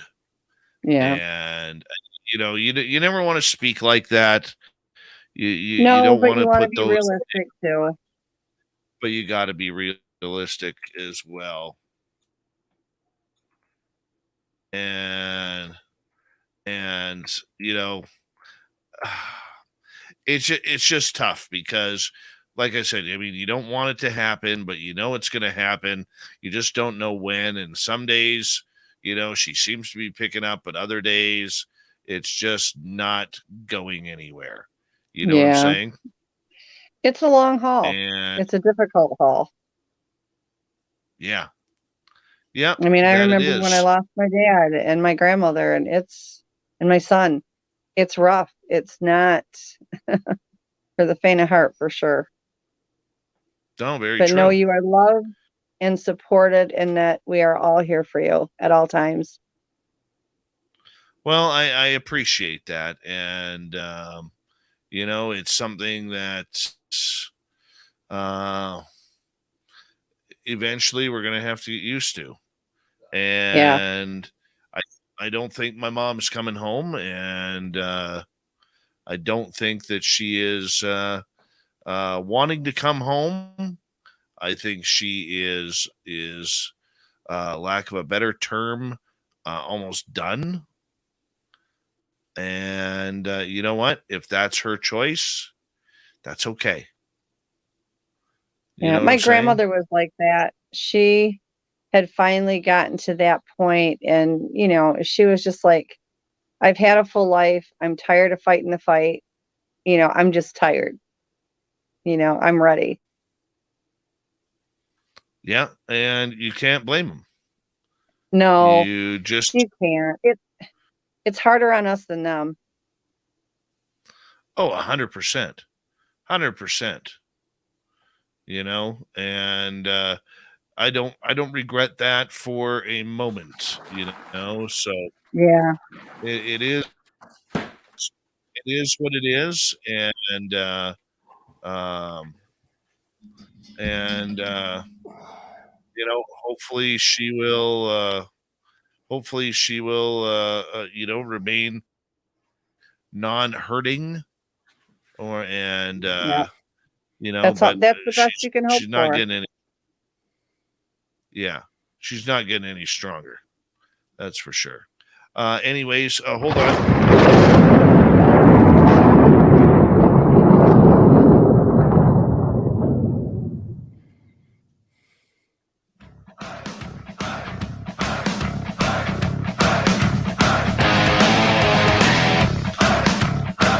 We passed the halfway point of Spaced Out Radio tonight. Good to have you with us.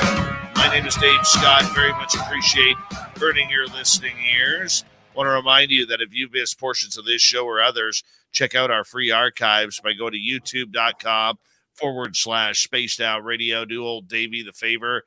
Hit that subscribe button. Our website is spacedoutradio.com. We have a plethora of features for you. Rock out to Bumblefoot, read Shirky Poo's Newswire, check out our swag as well.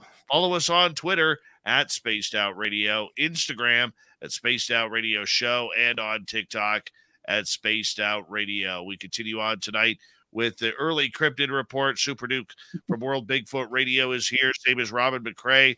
I know she loves it when we call Duke Super Duke. I know, I do too. It cracks me up. I'll get even with you someday, Dave. No way, man. No way. You're going to live with that, and you're going to like it. Like it. Hey, I want to get to this situation that my buddy Mike is going to be emailing you about. Okay?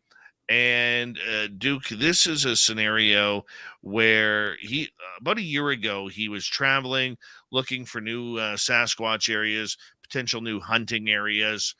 And about a year ago, if I get the story correct, he goes into this area, and it's a very little used logging road, and kind of goes up by some power lines, and just gets the dreaded feeling.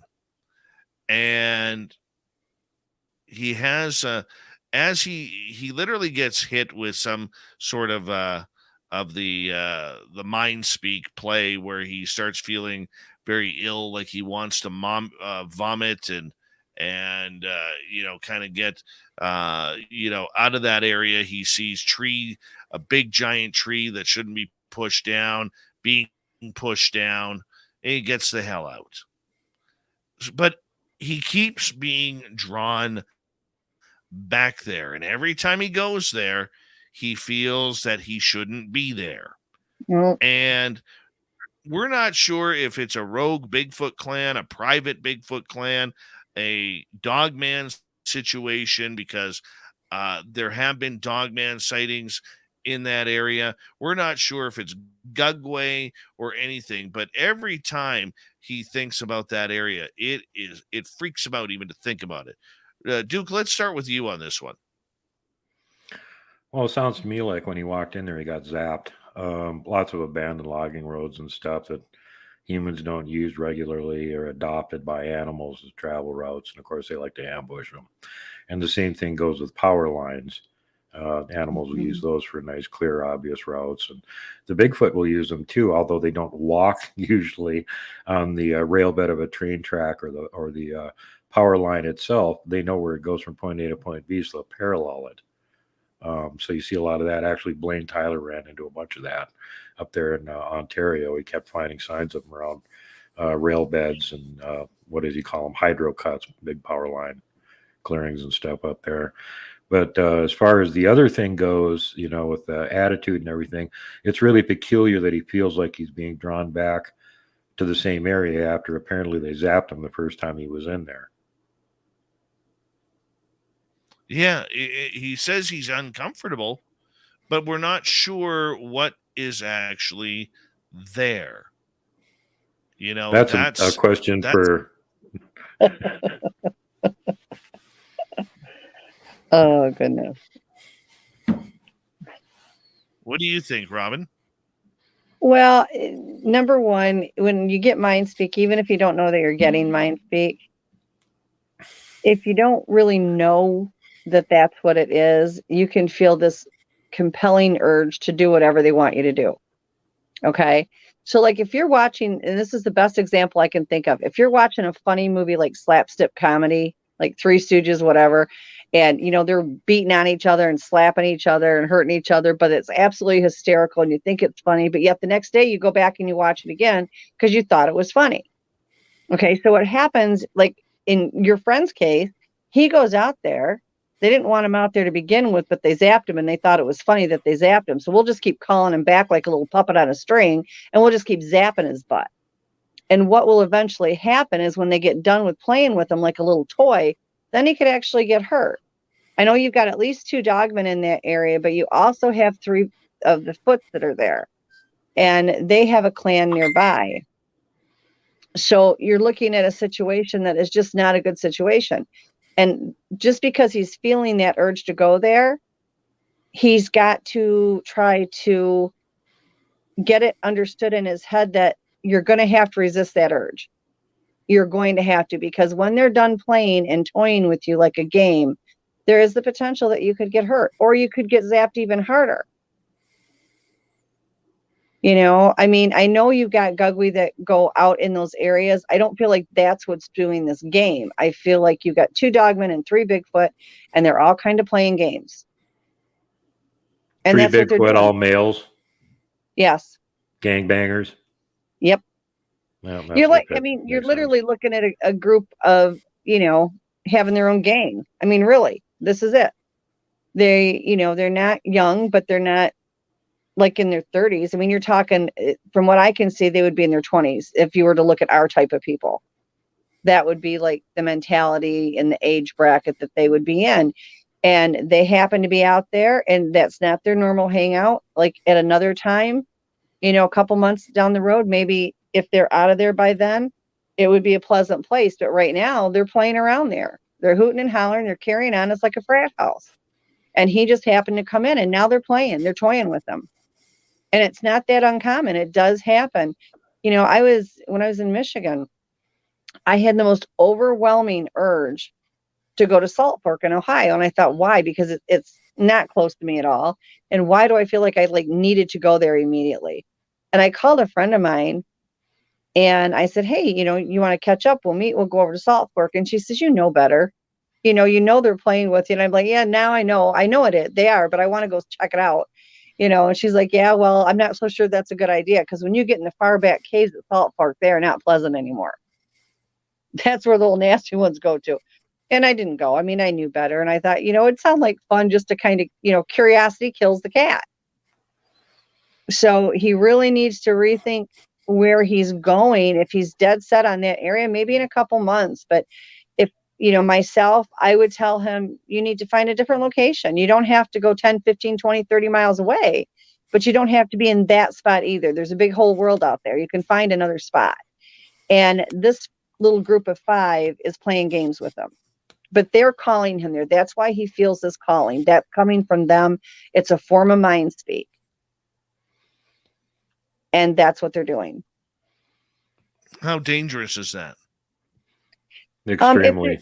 Yeah, I mean, there's nothing that says that they're going to just keep playing. And when are they going to be done playing? And either one Whenever of the whenever they decide it's not fun to play with him anymore, then he's going to disappear. yeah, I mean, it could really be dangerous. I agree with Duke 100%. I mean, you have a very small portion that when they're done toying with him, just lets them go. But at the same time, when they do that, he's going to look at it and say, well, look, I've gone so many times, I'll just keep coming back because now it's safe. And then it's going to piss him off that he's there. And then he could get hurt very easily. I mean, in my You got opinion, two dogmen there too. They have less patience than Bigfoot do. they do. They're more stoic, and they don't have the patience that the actual Bigfoot do. I really feel like, they're kind of on a level ground with these other three right now as far as who's calling the shots, but they don't have the patience. So when they're done playing, if he still comes around, that's the one thing about the dogmen. I've not had a lot of problems with them. I have, spoken with bad ones, and I've had encounters that, I've worked with people that have dealt with the bad ones, but you don't get in their area. They don't like that. Like the Bigfoot are more tolerant of it than a dogman would be. And not all of them are going to be mean and just try to kill you. They'll come up and they'll tell you through mind speak or through verbal communication that you are not welcome there. You are not to come back under no uncertain terms. But if you do, you will be killed. It's not like there's a whole bunch of warnings with them. You're given that notification that it's over, it's done.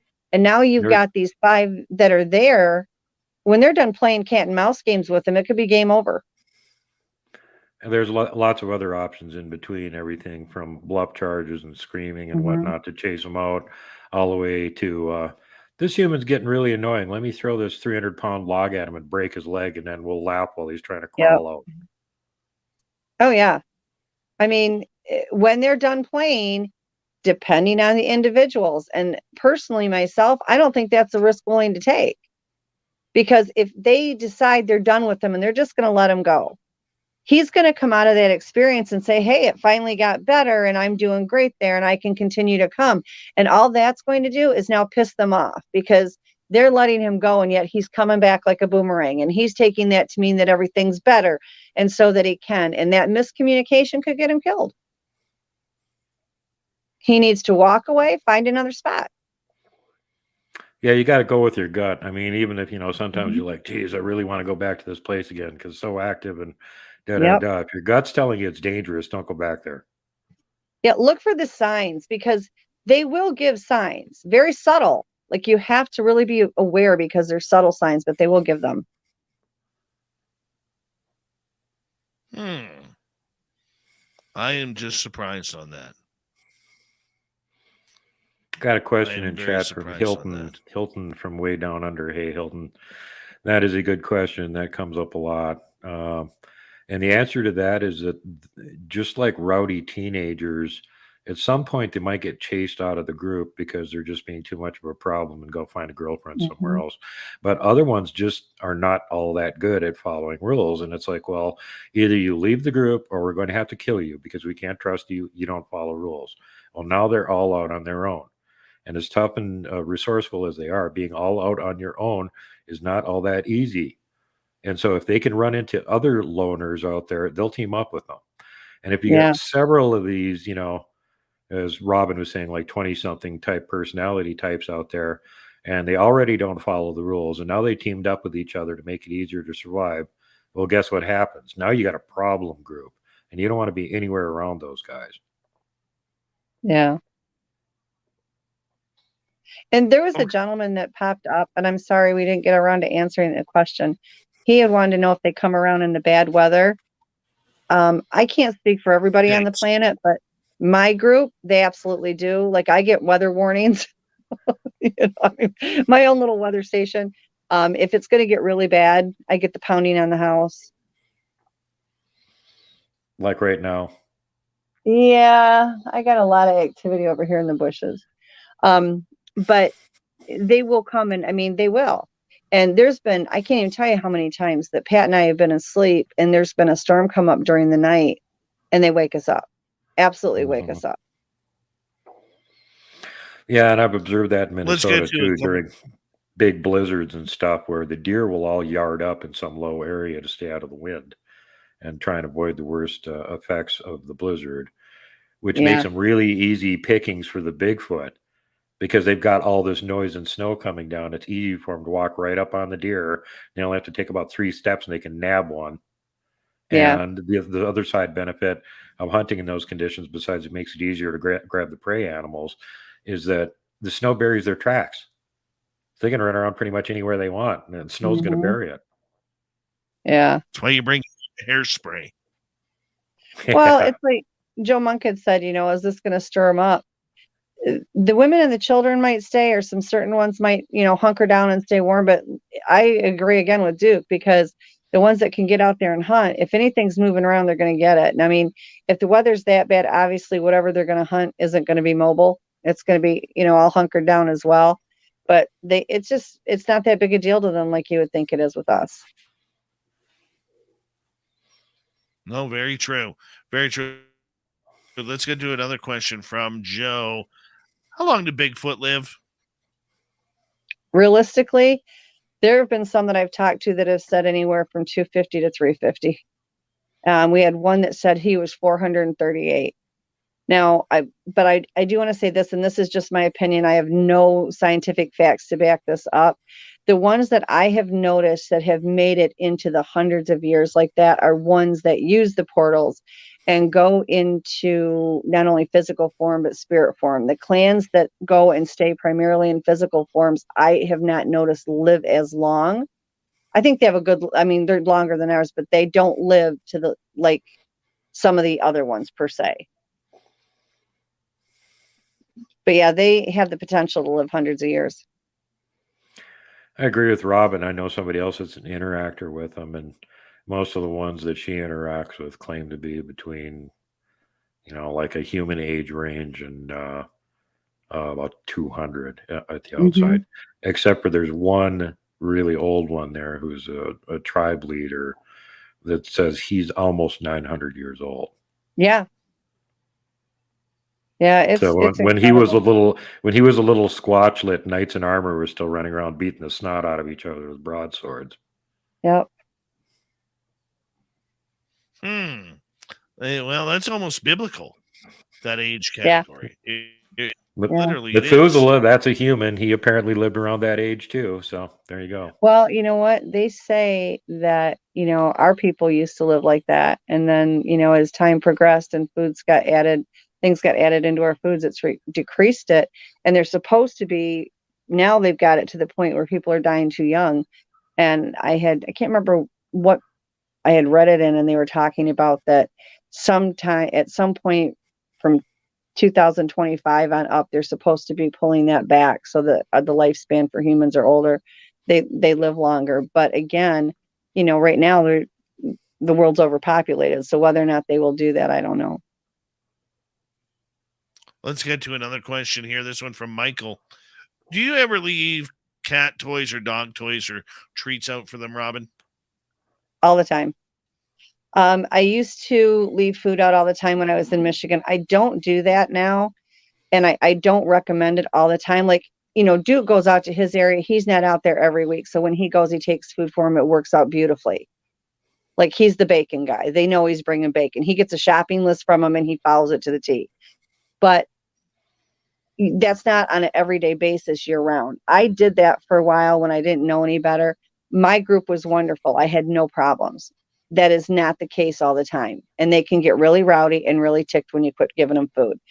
As far as cat toys, dog toys, yeah, I left dolls out for the kids, baby toys out, blankets, puzzles. I left all kinds of stuff. And they still to this day, like I have, these very large pens that I have for the feral cats that we've caught and have tamed down and, take care of so the coyotes can't get them. But there's latch doors on them. They go in there and take the toys out of there and play with them all the time. So we still will leave certain things out for them that they can play with or that they can do. If there's a certain food that they need or want, or a seasoning that, that they use for medicinal purposes or whatever, they just tell us and we get it. But yeah, they'll play with all that stuff. They like that car that you left out. Yeah, they still haven't moved it. They picked it up. They played with it because they talk about the car. The red one or the blue one? The blue one. course, it's the blue one. They like blue. They do. Red is an angry color. They like blue. Blue means calm and soft. So they want blue. Blue sky and white floaty clouds, 2 favorite Yep. colors. Gee whiz. They're just like giant hippies, Dave. But should I leave them a bucket of mimosas as well? There you go. That's all you need is something 1,000 pounds drunk. That'll be great. It's gonna be one hell of a party. Oh my gosh, party till you drop! I'm telling you. Well, that happened You'll to go a out couple. there and the entire woods has got all the trees pulled out and upside down with the roots sticking up.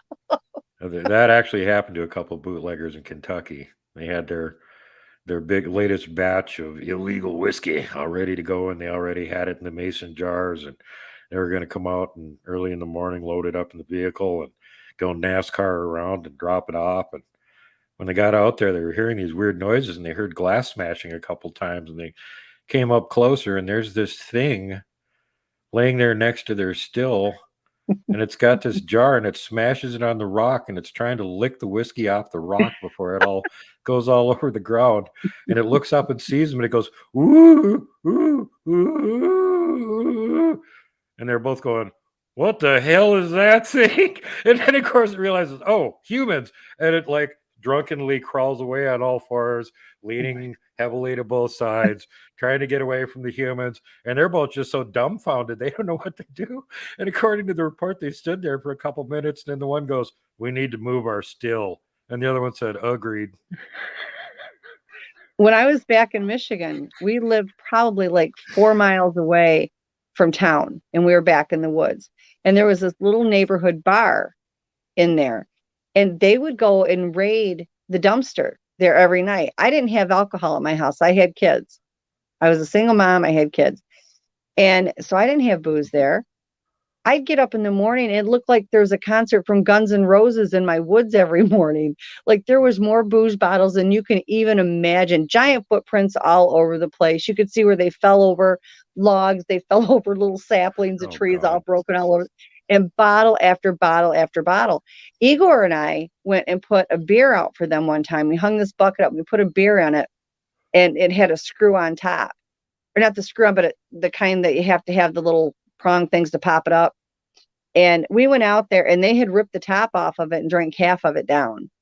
But they must not have liked it because they never finished it. They only did half of it. But I would go out in the woods, and it was hard liquor. We're not talking the little stuff, okay?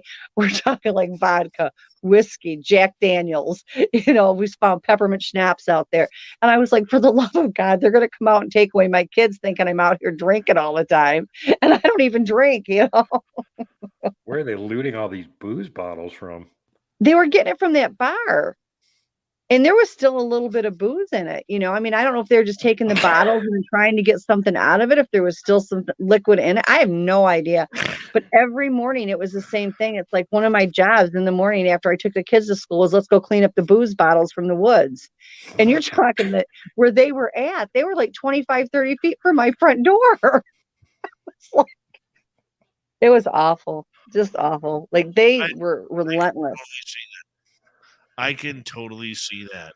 Where drunken Sasquatch, get off my yard. I'm telling you. It's like frat house central. They get out there with it and they're having a ball. God. Mm-hmm. Well, there's one potentially worse thing, and that's something that some of the researchers down in Florida have noticed, that in the cow pastures down there, psychedelic mushrooms grow naturally. And they found some of them with big, suspicious bite marks taken out of them. They're like, what's got a mouth that big that'll take a bite out of a mushroom? Oh, yeah. Yeah, well, we found out skunk apes eat them. So what's worse than a drunken Sasquatch? A tripping skunk ape is worse than a drunken Sasquatch. Well, and the wild hogs get them, and then they get higher than a kite, too. And Exactly. It looks like there's the other option. Out of them. So, tripping hell pigs running around in the jungle going after you. All we need. That's all we need. You imagine that? Get off my stump. You look out in the front yard and you got, the Bigfoot and the dogman out there doing a conga because everybody's drunk off their butts,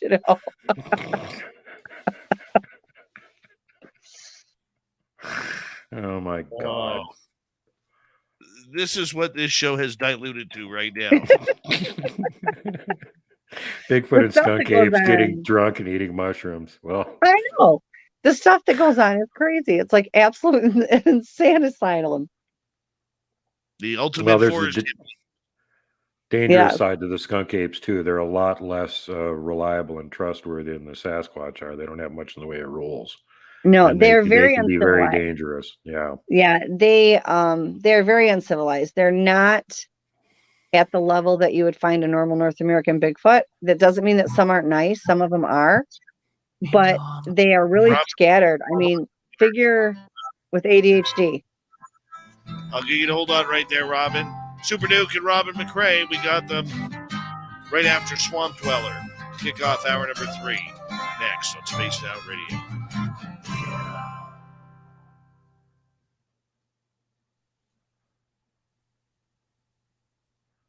You know what's funny is both of you are coming in absolutely clear on our YouTube, and it's me that's blurry. Maybe not so much anymore, but weird. Gonna have to hit up Cable Guy Matt. You guys, you guys chat away back. Some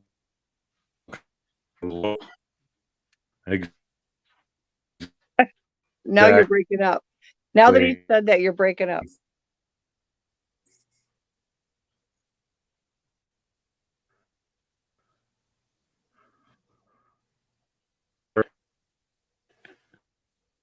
Yeah, I can't hear you.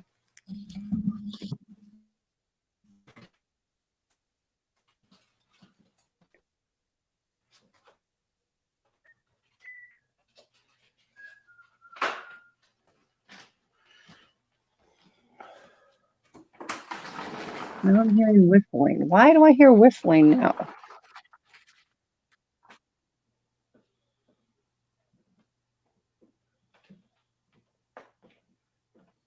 Everybody left me.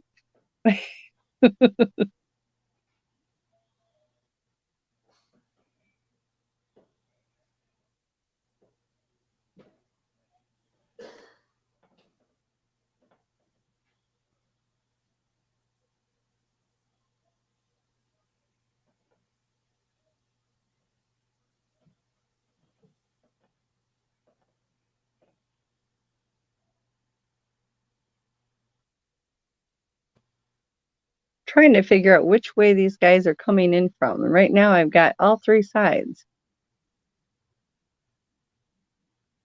But nobody's showing themselves. They're just making noises.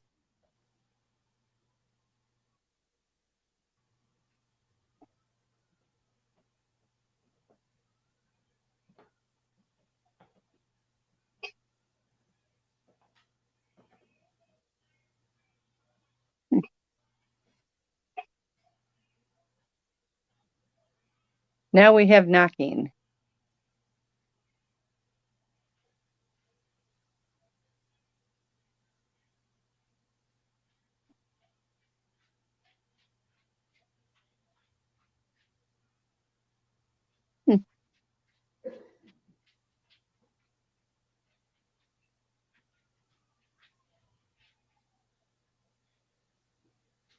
Why do we have mosquitoes? It's supposed to be fall.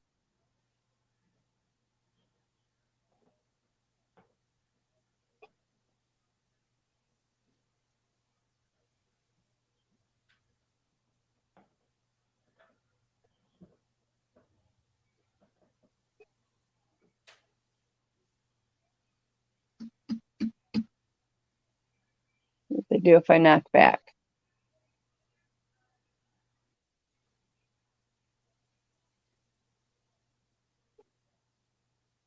Oh, that is so cool.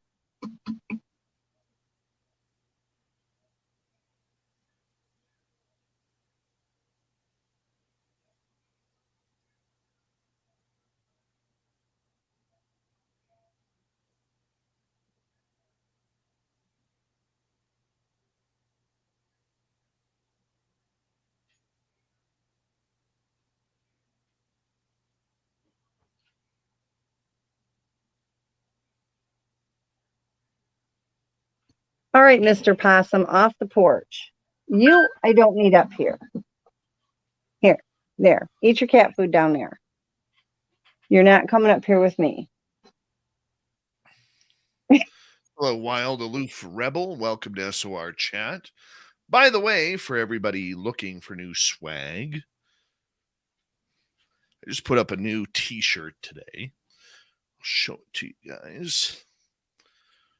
You can come back up in a minute, buddy. Where are we?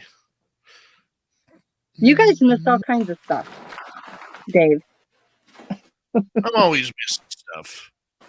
I'm Hold sitting on, here and this person comes up on the porch with me. I want our audience to go to our shop here. We got some great, just put up a new, where are they here? Where are they? What was that? I gotta find. Don't forget your Merle t-shirts, your Sasquatch t-shirts, your shark t-shirts. Where are they here? Of course, I'm not going to find them here now. Hot damn it. Where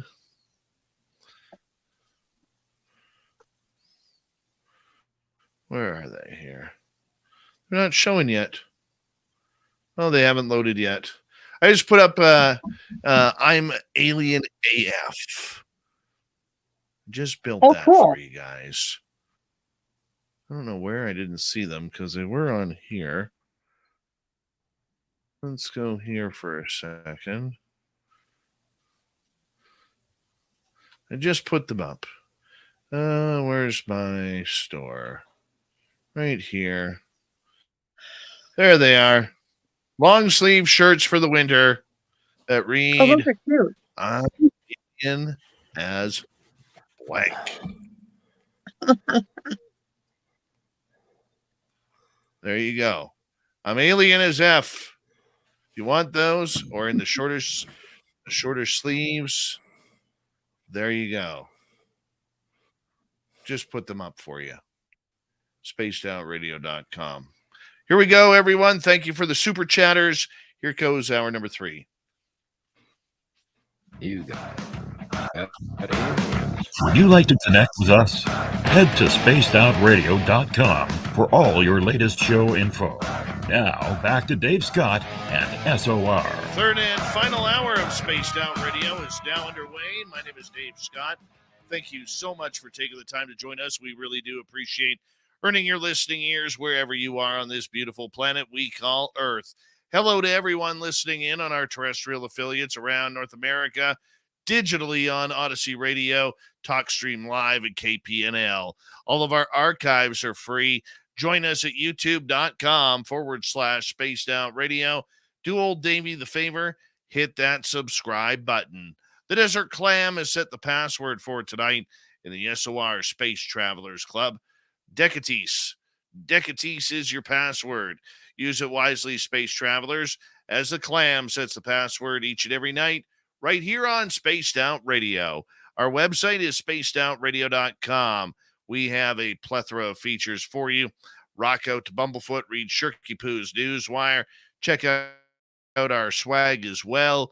Follow us on Twitter at Spaced Out Radio, Instagram, Spaced Out Radio Show, and on TikTok at Spaced Out Radio. It is time once again where we head to the swamp. Our resident swamp dweller takes us on another spooky journey. Hi, Spaced Out Radio listeners. This is Swamp Dweller. It's time for your nightly dose of spookiness on the show. If you have an interesting encounter or a spooky story that you would like to share, be sure to submit them in at swampdweller.net. You can also find our YouTube channel at youtube.com/swampdwellerreads. Now, let's chill out, relax, and together, let's enter the swamp. Thunder roared across the sky. The loud booms echoed overhead like a giant strolling through the area amidst the rain, which tapped on the windows like claws prying their way into the safety of the cabin. I was stranded, alone in the darkness of the wooden shelter. I found myself in a precarious predicament. I didn't get much time before the storm hit. It was so sudden, you may even say it was bizarre. The last thing I remember before it all started was I had walked off the path to a side trail to forage for some stuff I had seen on TikTok that might be in the area. However, I noticed something was off. The trees, they just weren't right. I couldn't put my finger on it at first, but as I walked on, it hit me. None of the trees were different here, all completely symmetrical, almost as if someone copied and pasted one all over this part of the forest. Only then did I notice the sky. Inky black clouds blotted out the sun in an array of unnatural shapes, and the thick foliage overhead made it hard to see, but my visibility dropped to near blindness. I knew I had to find shelter and fast, but I didn't know where I was anymore. My only hope was the trail, which thankfully hadn't gone away yet. I didn't know where it went, but I knew it had to go somewhere, and indeed it had to end sometime soon. So that was my plan. I booked it full throttle down the trail. This was a mistake. As the first crack of thunder shook the sky, with it came the tears of God, an immense downpour and the likes I had never seen before. I had only been running for 10 minutes before my luck ran out, and I slipped into the wet earth beneath me. Falling hard and forward, a blinding white flash illuminated my downfall.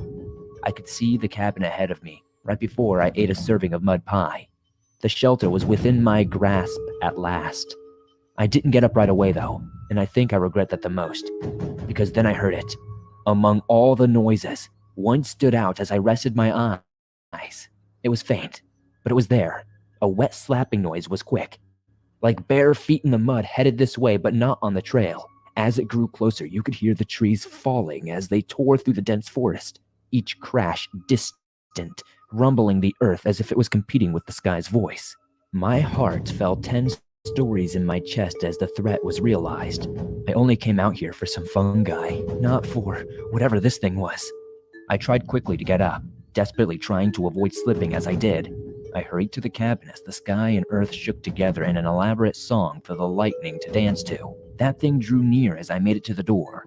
I prayed for the first time in my life that it wouldn't be locked, and to my amazement it was not. I ran through the doorway, slammed it, and I fell around the edge of the door and locked it in a panic and made sure all the windows were locked as well. As I heard the trees crashing just outside, accompanied by that dreadful wet slapping, I almost thought I was too late. But I had found it. A latch. I couldn't help but chuckle as I realized just how little this would probably do. But I obviously locked everything regardless, as it could buy me just a second of time. After I had an opportunity to get my bearings together, I turned away from the door as another flash illuminated the interior through a nearby window. There was a table upside down in the middle of the room. Everything was coated in a thick layer of dust, and chairs were knocked over and astray. There appeared to be no other furniture and only 2 rooms, the second being the bathroom. There was no food, water, or any sign of life. I could only wait out the storm and hope that that thing doesn't find me here. That brings us to where we are now, suffocated in the blackness inside the far corner of the cabin. The tension in the air as thick as I desperately racked my brain for an idea. My thoughts were interrupted by terror as a loud slam made the door shudder, followed by a horrible scream. It was so shrill I had to cover my ears. I thought they might explode. My head was pounding as it ceased its screaming. Not waiting for a second assault on my ears, I quickly checked for a bathroom. Maybe it'd have a small window I could climb out of. Unfortunately, the window in the main room was close to the door, and I knew I couldn't outrun that thing. I couldn't let it see me leave the cabin.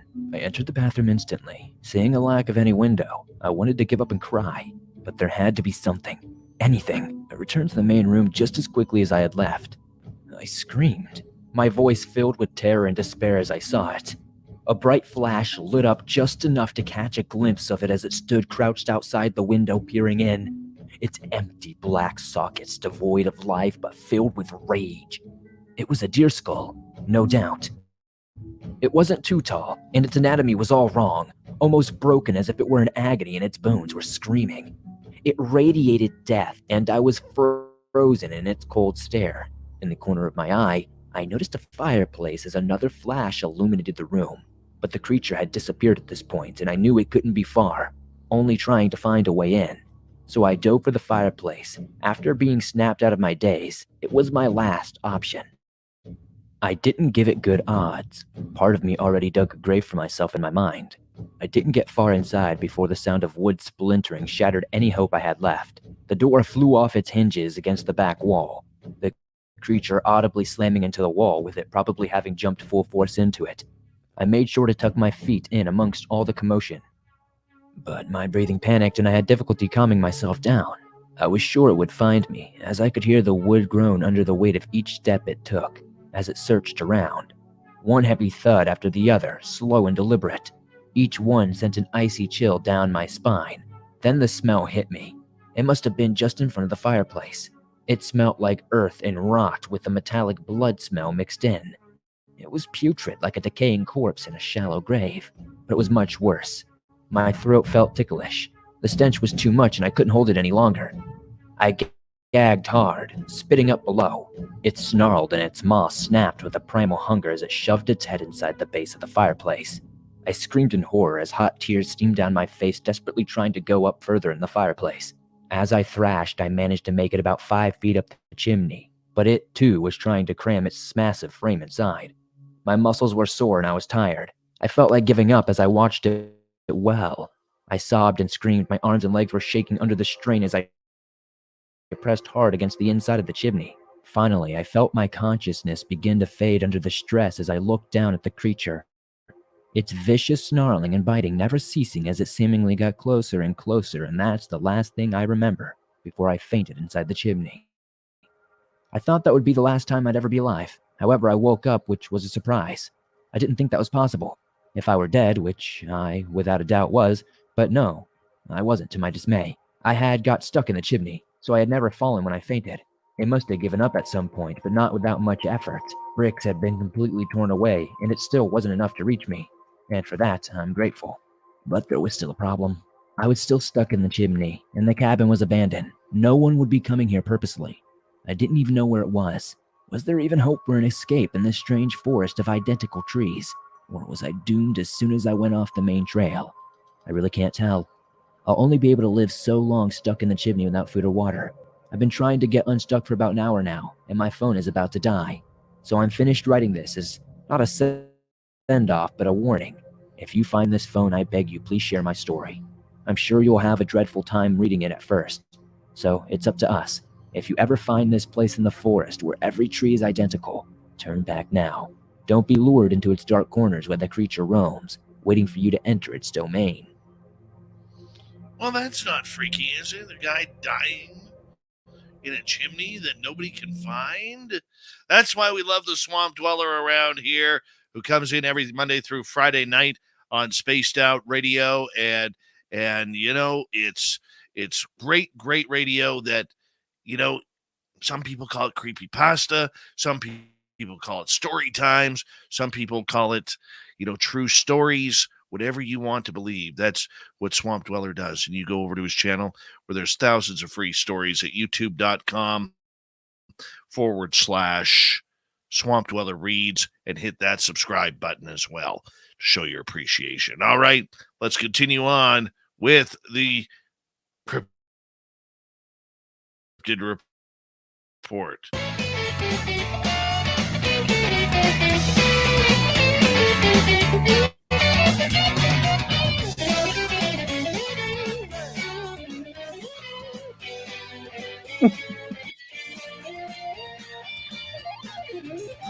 Super Duke and Robin and Craig continue on with us here.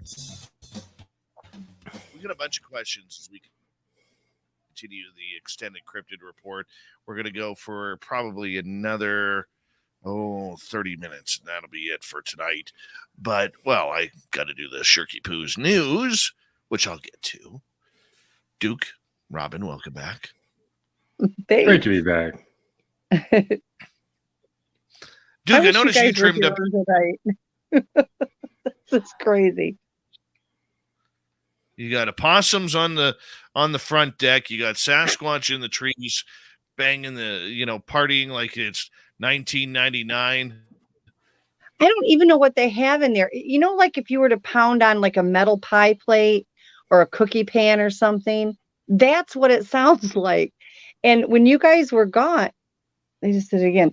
When you guys were gone, it was coming over off to the side in the bushes. So I leaned over to the railing on the porch, and it was only it would do one hit at a time. It would do a hit and it would wait for a few seconds, and then one more, and it'd wait for a few seconds, then another one. Okay, now what's over there? So I went ahead and I knocked 3 times on the deck and went 1, 2, 3 really fast, and it imitated it. Like, Lovely. okay. So then I Lovely. get done watching this, and I turn around, and this possum comes up on the porch, and he's like a foot and a half away from me. It's like, what in the heck's going on? So I grabbed a thing of food that I leave up here for the feral cats, and the possum comes up every night when the feral cats are done, and he gets his food, but generally he doesn't do it when I'm sitting here. I'm like, this is like they're coming in on all sides. It's a riot, and it's way too big. Like, I would say it's another possum or a raccoon, but whatever it is bigger than me, and I'm big enough. So I don't know what is going on. This is like a riot. They're usually not that active when I'm sitting out here. There's like 3 different spots. The one that was on the one side has now moved up the tree line going towards the road a little bit. The one on the other side was pounding on this metal, whatever the hell it is it has over there. I have no idea. I've lost control. Doing their thing. Well, that's the way it goes sometimes. Let's get to some audience questions here. Midwest Night Watchers wants to know, if any of Bigfoot get hit by lightning, would it hurt them? Yes. Got a report of Yeah. that happening. There was one that was up in a tree during a lightning storm. The tree got hit by lightning. Tree fell over, landed on Bigfoot, and the Bigfoot was pretty well fried by the lightning bolt anyway. But yeah, that killed it. Yeah. Well, that's not very nice. Yeah, I mean, well, that's a whole lot of voltage. You know, even something big and powerful like them, kapow, done. Yeah, I would think that would be a big problem, but they could absolutely get hurt. All right, let's continue on to another question here from Raz. Robin and Duke, why am I asking them about the UFO report? Oh, let's get into UFOs and Sasquatch. Do they like the UFOs, chasing them through the forest? I've heard a lot of reports about that. Not particular. Well, it depends on which race is after them. Like, is certain races that are actually trying to actively kill them. So no, they don't like those. Those are bad. Those are not their friends. There are other races they get along with. There's been multiple people that have actually seen them on ships. We had activity in the front yard from them. They were hooping and hollering and carrying on the other night. And we have a security camera. And we were watching the security camera, and this big white, like, saucer type thing came above our floodlight in the front yard. We've got a picture of it. And it just looks like this big gargantuan orb because it was so bright. But it was out when they were out, and they didn't have a problem with it at all. So it depends on the species. Yeah, it depends. Like, the grays obviously want them dead. There's some other ones that want them dead as well. But there are some that they're actually quite friendly with. And those particular ones, people have seen them on ships with. And I know, the Bosnia Pyramid, Gotcha. several years ago, started transmitting noises out of it. And they had taken that transmission, and they put it on YouTube so everybody could hear it, because it was so astounding, because all these thousands of years had gone by and never made a sound. And so I took it and I played it for my guys outside. They were so excited. Oh my gosh, it was like Mardi Gras out in my woods. They were hooting and hollering and carrying. They were really excited. They were happy. I have no idea what people they thought were coming, but they were excited. They were out and about. They were walking around my yard uncloaked. I mean, they were like happy little people. Really? And what would get them excited about that? That's a good question. Now somebody cough. I know somebody that was actually military that was involved over there when they dug down into the Bosnian pyramids and got to see all the hypothetical stuff that got leaked that supposedly is down there, and confirms 100% it is in fact down there. And he is still connected to the military and is not free to talk about it. But all that weird stuff you heard about underground chambers and force fields and giants in stasis, and yeah, he says all that's true. Yeah.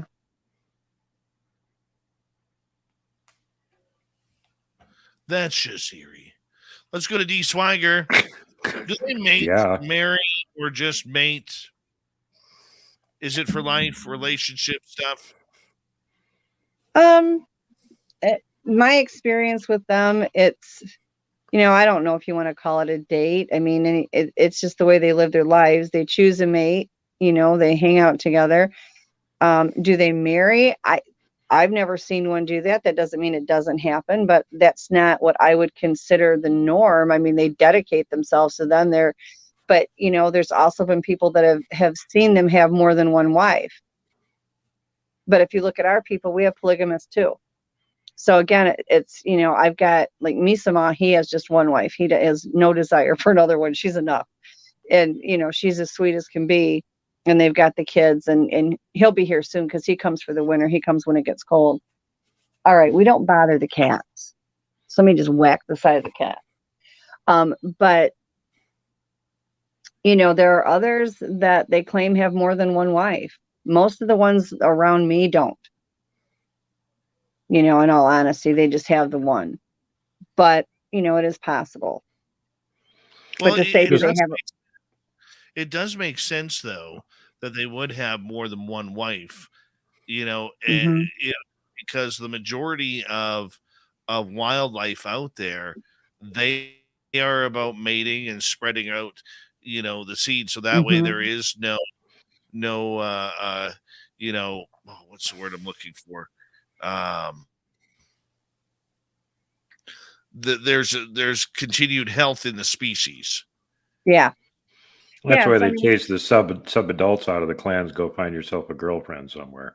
Yeah. And then that's one of the reasons you see some of these younger ones wandering around, 7, 8, 9 footers wandering around by themselves. Where are they going? They just got chased out. Go find yourself a girlfriend. Yep. But as far as the, you would think that, yes, if it was possible, they would have a harem, but it seems that the availability of female Sasquatches is a lot more limited than the availability of female humans is for us. There's less of them. So they don't really have that option.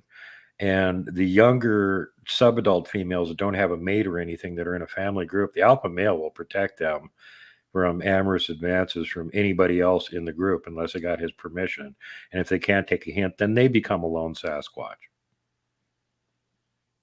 Well, and as far as for life, I mean, I think they go into it thinking that, they are going, most of them will stay with that particular one for life. But again, they're a type of people, if there's going to be problems, if they're not getting along, they'll separate. They'll absolutely separate. They're not going to stay locked together. Either that or, they'll take another mate on top of it, and that one might be ostracized a little bit or, whatever. But, they seem to be, there's longevity there, but that doesn't mean that's not going to stop, should they not get along.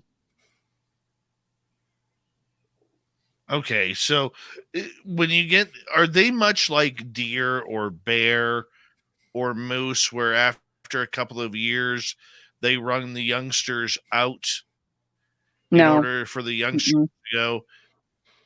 No, they are. Yeah, no, it depends on the behavior, and if the carrying capacity on the land is big enough, they could have several generations of Sasquatch all living in the same place. Yeah, when it comes to their maternal side, we're nothing compared to how maternal they are. They love deeper, they love harder. When they're angry, they feel deeper, they feel harder. When it comes to their children, the maternal level is excessively deep. They may not do things with their children how we do it, but they feel deeper. And they are, even more protective than what we are. And if they give their kids a spanking, the kid remembers it. Oh, yeah. That's the other thing. They believe in corporal punishment. It's not, you've got to time out, leave the Game Boy on the table. You get in trouble there and you're sent flying, really. They are much harsher, but they are also excessively loving and love much deeper. And they're a lot more protective even than what we are. You got to think that in a certain way, especially if they're near humans, their behavior is more like a military commando unit, because everything has to be predicated around avoid humans, don't let humans see you, hide your presence all the time. And that strict sort of military regimentation that's, mentally, if you screw things up, we all can die. Therefore, if you screw up, you're going to get punished big time. Exactly. Exactly. But yeah, they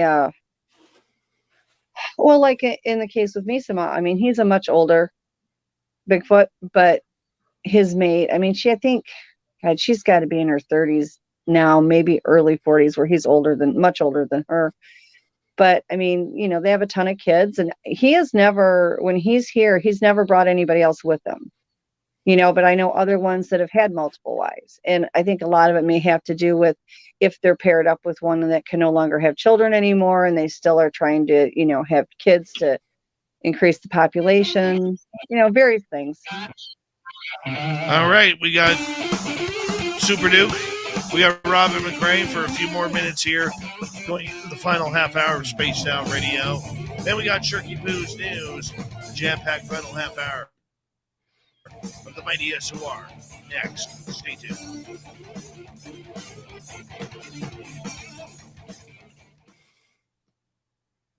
All right, we're clear.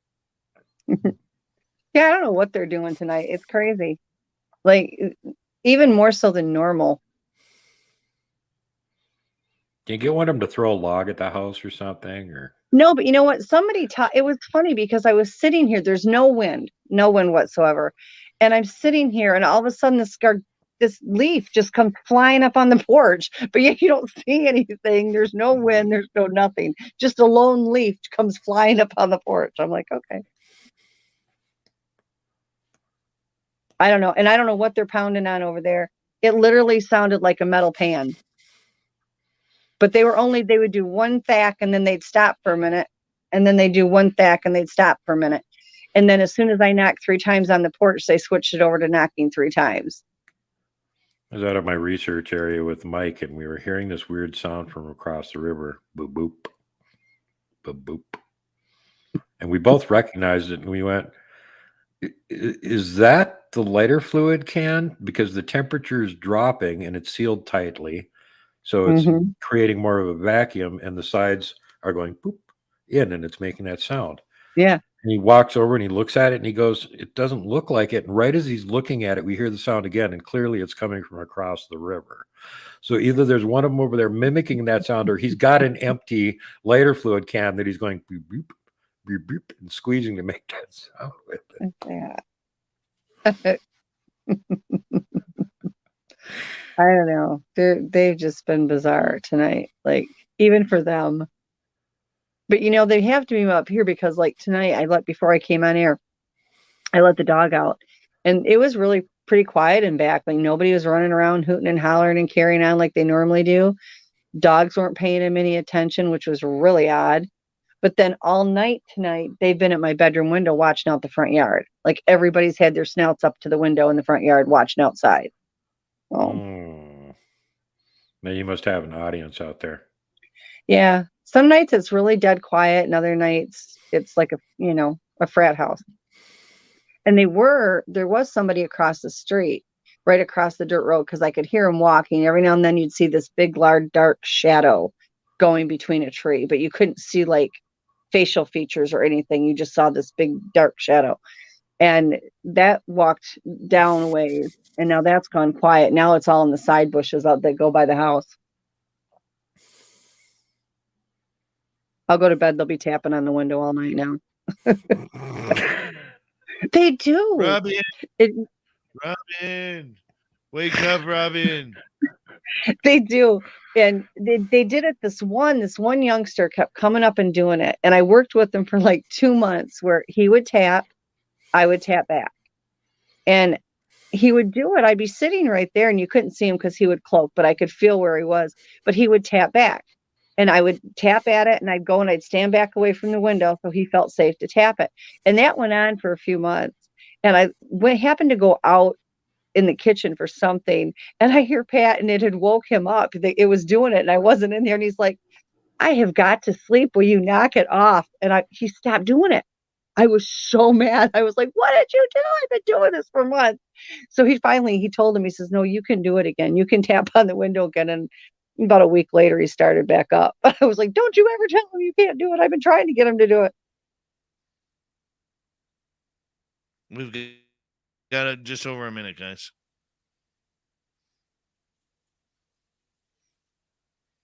Super Duke went on mute. He's like, screw this, I'm going on mute. Screw you guys.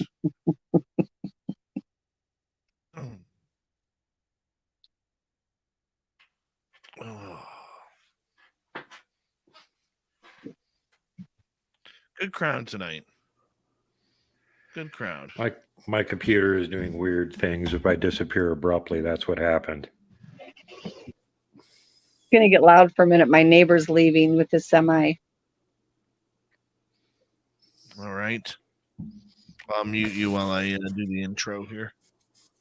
Just in case. All right.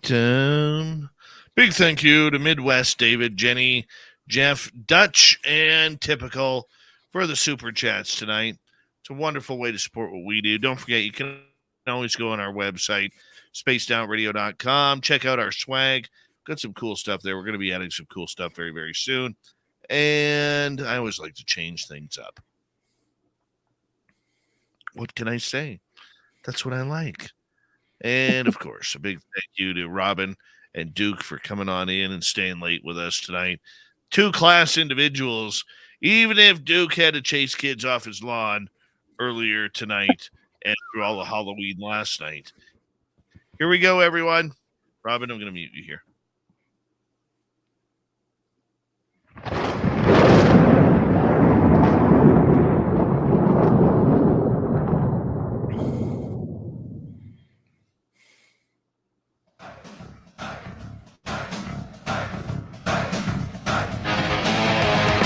Round and third, we're heading for home tonight. Final half hour of Spaced Out Radio. Good to have you with us. My name is Dave Scott. Very much appreciate earning your listening ears. I want to remind you that if you missed most of this show or others, check out our free archives by going to youtube.com/Spaced Out Radio. Do old Davey the favor. Hit that subscribe button. Our website is spacedoutradio.com. We have a plethora of features for you. Rock out to Bumblefoot, read Shirky Poo's Newswire. Check out our swag as well. Follow us on Twitter at Spaced Out Radio, Instagram, Spaced Out Radio Show, and on TikTok at Spaced Out Radio. Little trivia question for Robin McRae and Super Duke from World Bigfoot Radio as we continue Cryptid Report. At the end of this month, on the 30th, do you know the significance of that date? November 30th? No, November 30th. I should. What is going on? That will be the 8th anniversary of us being on air. Nice. That's wonderful. Congratulations. 8 Sweet. years. That is 8 years. fantastic. Coming on up fast. We've been on air about the same amount of time, Dave. I had a channel a little bit before that, but I wasn't doing anything with it. And that's right about when I started actually putting out anything. Yeah, my God. Time flies when you're having fun in the woo, and this is why we do it. Yep. Continue to do. That's awesome. All right, let's start off with Nicole Sackich here. Do Bigfoot ever sing or dance? 100% yes. Yepper depper do. Mm. Do they like a good polka or what do they? I got a do all report kinds from of somebody down in the deep south, and he was playing some old Southern Fried blues rock. I can't remember who it was. It was like Stevie Ray or something like that. And he had it really cranked up, and he decided he was, going to finish packing up camp and take off. And he turned the music in the car stereo off, and he got this huge scream roar from the hillside about 100 feet away. And oh my God, what the hell just did that? He's freaking out, So he's grabbing all of his stuff as fast as he can, throwing it in the car, turns the car on. The music comes back on again. As soon as the music comes back on again, the noise stops. He's like, wait, is there a correlation here? As soon as the song came back on again, it quit making a racket. So he left the car running with the music blasting as loud as he could while he finished loading everything up. And then he got in, he turned the song off. Immediately, the roaring and screaming started again. So apparently this one was a music critic. It really liked that song, and as soon as the song stopped, it got mad. I used to, at Christmas God. time, I would put a That boom box out with Christmas music. They would go crazy. If I had batteries in it, that boom box would get drug all through the woods. Christmas music blaring the whole time. And once they burned through the batteries, I'd have it out on an extension cord, and it was still getting moved as far out as they could. They loved it. They absolutely loved it. My kids would play music, and they'd play pop music or whatever. You would hear them out there chattering away. I'd go out with them at 2:00 in the morning. They'd be doing all these little chants and stuff and moving around in a circle or whatever. They love it. They're into the music. I had a native lady from Oklahoma up here earlier this summer, went out and did a little short afternoon research trip with me. That's when we found the trackway of the 18-inch tracks. And she was telling me about, she goes to the powwows down there every year. And they have all the tribal singing and dancing going on. And they do the same songs and stuff. And everybody's just having a great old time. And she said a couple times she's wandered away from the group over to the edge of the wood line. And she's hearing the same music coming from inside the woods. So she walked a little ways in and she realized somebody else is singing the same song, but those aren't human voices. They're way too deep. What's going on out here in the woods right now? Well, I'm going to tell you a story that this, honest to God, Janice Carter was here at the time. It was insanity. We were here, and I have this big bush and tree line that goes up and down my property. And on the one side, it was like 11, 12 o'clock at night. And we can hear music coming out of these bushes, like music. It was like revival type music, but we had never heard of it. I mean, it was close to that, but it wasn't exactly the same. There's no electrical power out there, like none. There's nothing there. We walked out to the bush and the music would stop. Pretty soon my next door neighbor came over and she was like, what is going on? Like, what is, can you turn down the music? It was loud. We could hear it in the house. And she said, it's been going for over an hour. And I said, honey, I would love to, but I don't have any music playing. And so they came up and they're like, but it's coming from inside your bushes. And I'm like, I know. And this went on for hours. So Janice Carter and I got in the car, and we're out in the middle of the woods. Like, there's really not a lot out here. And we drove up and down all these back roads and dirt roads and everything. There was no music anywhere, but come up to my bush and all this revival type music would come out of my bush. And you'd go up to the house and sit on the porch and you'd see the bushes were shaking and the music still playing. I don't know how they did it. I don't even want to know. I mean, but there was nothing out there to play music, and there was no boom box. There was nothing. Robin, would that be like, would it matter the type of music from, say, classical, which is relaxing, to heavy metal? Like, what kind of music do they prefer? They don't like, you get a lot of your rap music, the heavy rap that can be really intense and almost to the point where it's angry. They don't like that. It actually does make them angry because they sense the vibrations, they sense the energy. That makes it very difficult for them. They like happy, they like upbeat, they like your classical, they like country. They do really well with country. They love Native American music. They do really well with gospel music. Anything upbeat and warm and loving and friendly, they do well with. But when you get into, and even like you can do rap if it's an upbeat and happy type thing that would raise your energy and your vibration. But when you get into the darker stuff, it doesn't go well at all. No. They actually don't like it. They'll scream, holler, carry on. One of the things I hear over and over that they like is really simple, like children's songs and stuff like that. Yeah.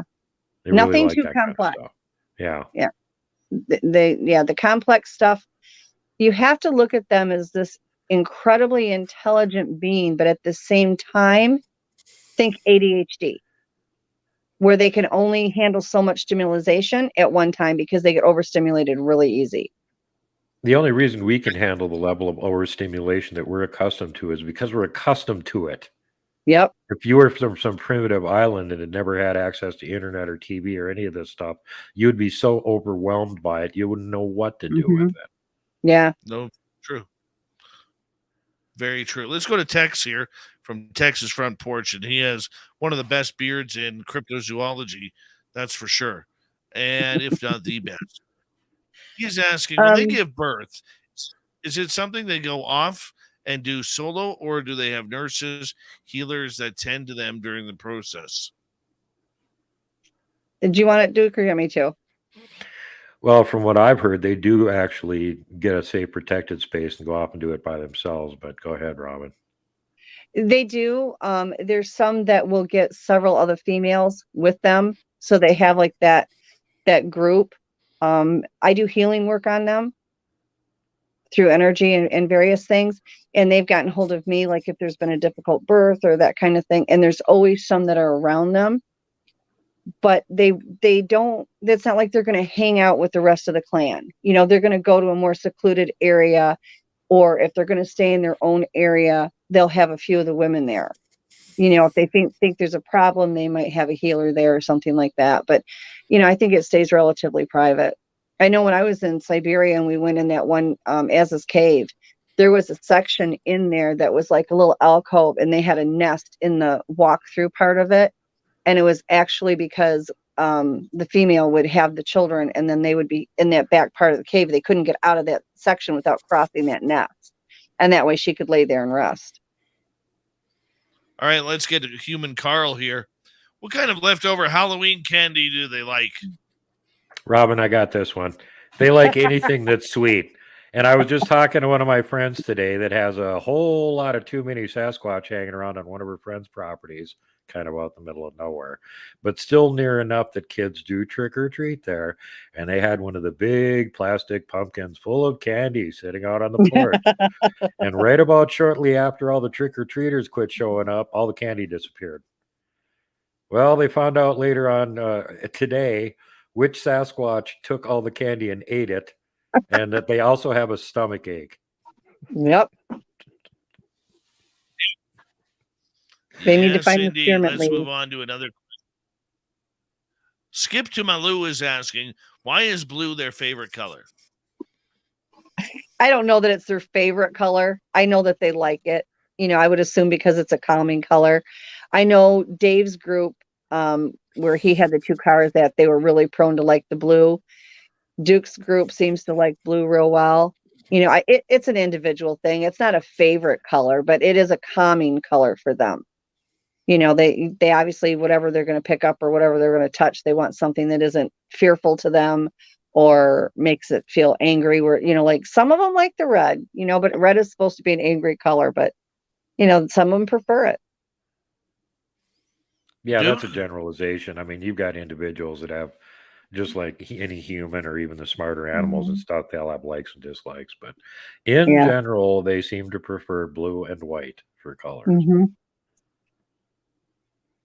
All right, let's continue on here. As YJ is asking, Robin, Sasquatch on Haida Gwaii. If so, do they even know the mainland exists? So Haida Gwaii, up until a number of years ago, was called the Queen Charlotte Islands, north of Vancouver Island. Well, they absolutely know the mainland exists. They choose to live where they're living. If you go even on Vancouver Island, here's the thing about Vancouver Island. I did remote work on Vancouver Island, about 10 years ago, 10, 11 years, or 9, 10 years ago. And you've got two sections of that island. And on one end are the ones that are very highly aggressive and actually hate humans, are humans. The other one are very comfortable around humans. And while they aren't running up and shaking their hand, they're also very kind and everything. And I got contacted with a friend of mine because the bad ones had tried to come down across the island there and cause problems with them. And we got them all separated. But yeah, they know where it's at. They choose to be where they want to be. The mainland is. You're talking about the Highland area in the northern part of Vancouver Island, where they keep finding the upside down trees stuck in the ground. Yep. Where the bad Sasquatch live. Yep. The ones that not only mess with humans, but they'll eat other Sasquatch too. Yeah. And as far as knowing about the mainland, they're well aware of the mainland. But I mean, I haven't been to Vancouver a lot, but I've been there before, and it's very congested. There's a lot of people there. So I think they're much more comfortable staying out on the island. Doesn't mean that they're not going to come into Vancouver and get, fish or whatever. I mean, they get whatever they want, but yeah, they know exactly what they're doing. They're aware of the mainland. if they could see it, if they can see one island or whatever from another, they can go to it because they can swim that far. And there's been 2 Yeah. eyewitness reports of people seeing them swimming between Yep. the mainland and Vancouver Island. They're excellent swimmers. If they can Yeah. see it, they can swim to it. Yeah. And my son lives in Vancouver, and we had gone over in some mountain areas and had kind of hiked in through there. And we came down this one trail, and there was a huge male in a cougar standing directly behind this tree as we came down the hill. And he was not too happy about it. He didn't get aggressive. He was just kind of grumpy. I think he was more mad that I could hear him. I think that really surprised him, and I was like, hey, you don't want me to see you. How about just cover up? It's not that hard. You don't want me to see you, cover up. Yeah, don't you know how to cloak, damn it? And they do. I had one in White Cloud in Michigan. A friend of mine, I went down this dirt road, and he was walking outside of the tree line. And I saw him. He was uncloaked, and I saw him, and I stopped, and I said to my friend, I said, look at that one over there. And she's like, oh my God, he's cool. He starts screaming in my head, don't look at me, don't look at me. You have no right to look at me. I said, then cover your hairy blank up. If you don't want me to see it, cover it up. And he got in and took off in the woods. Did your parents never teach you how to hide? Robin McRae's perverted Sasquatch hour. Well, Robin and Duke, thank you so much for coming on tonight. Very much appreciate you guys doing this, guys. Oh, thank you. It's always fun here. Right on. I'll see you back here on Thursday when you're having one of my favorite people on, Bill Madden. Love it. Love it. Duke, tell everybody where they can find Bigfoot Radio. World Bigfoot Radio on Rumble, BitChute, Odyssey, and of course YouTube.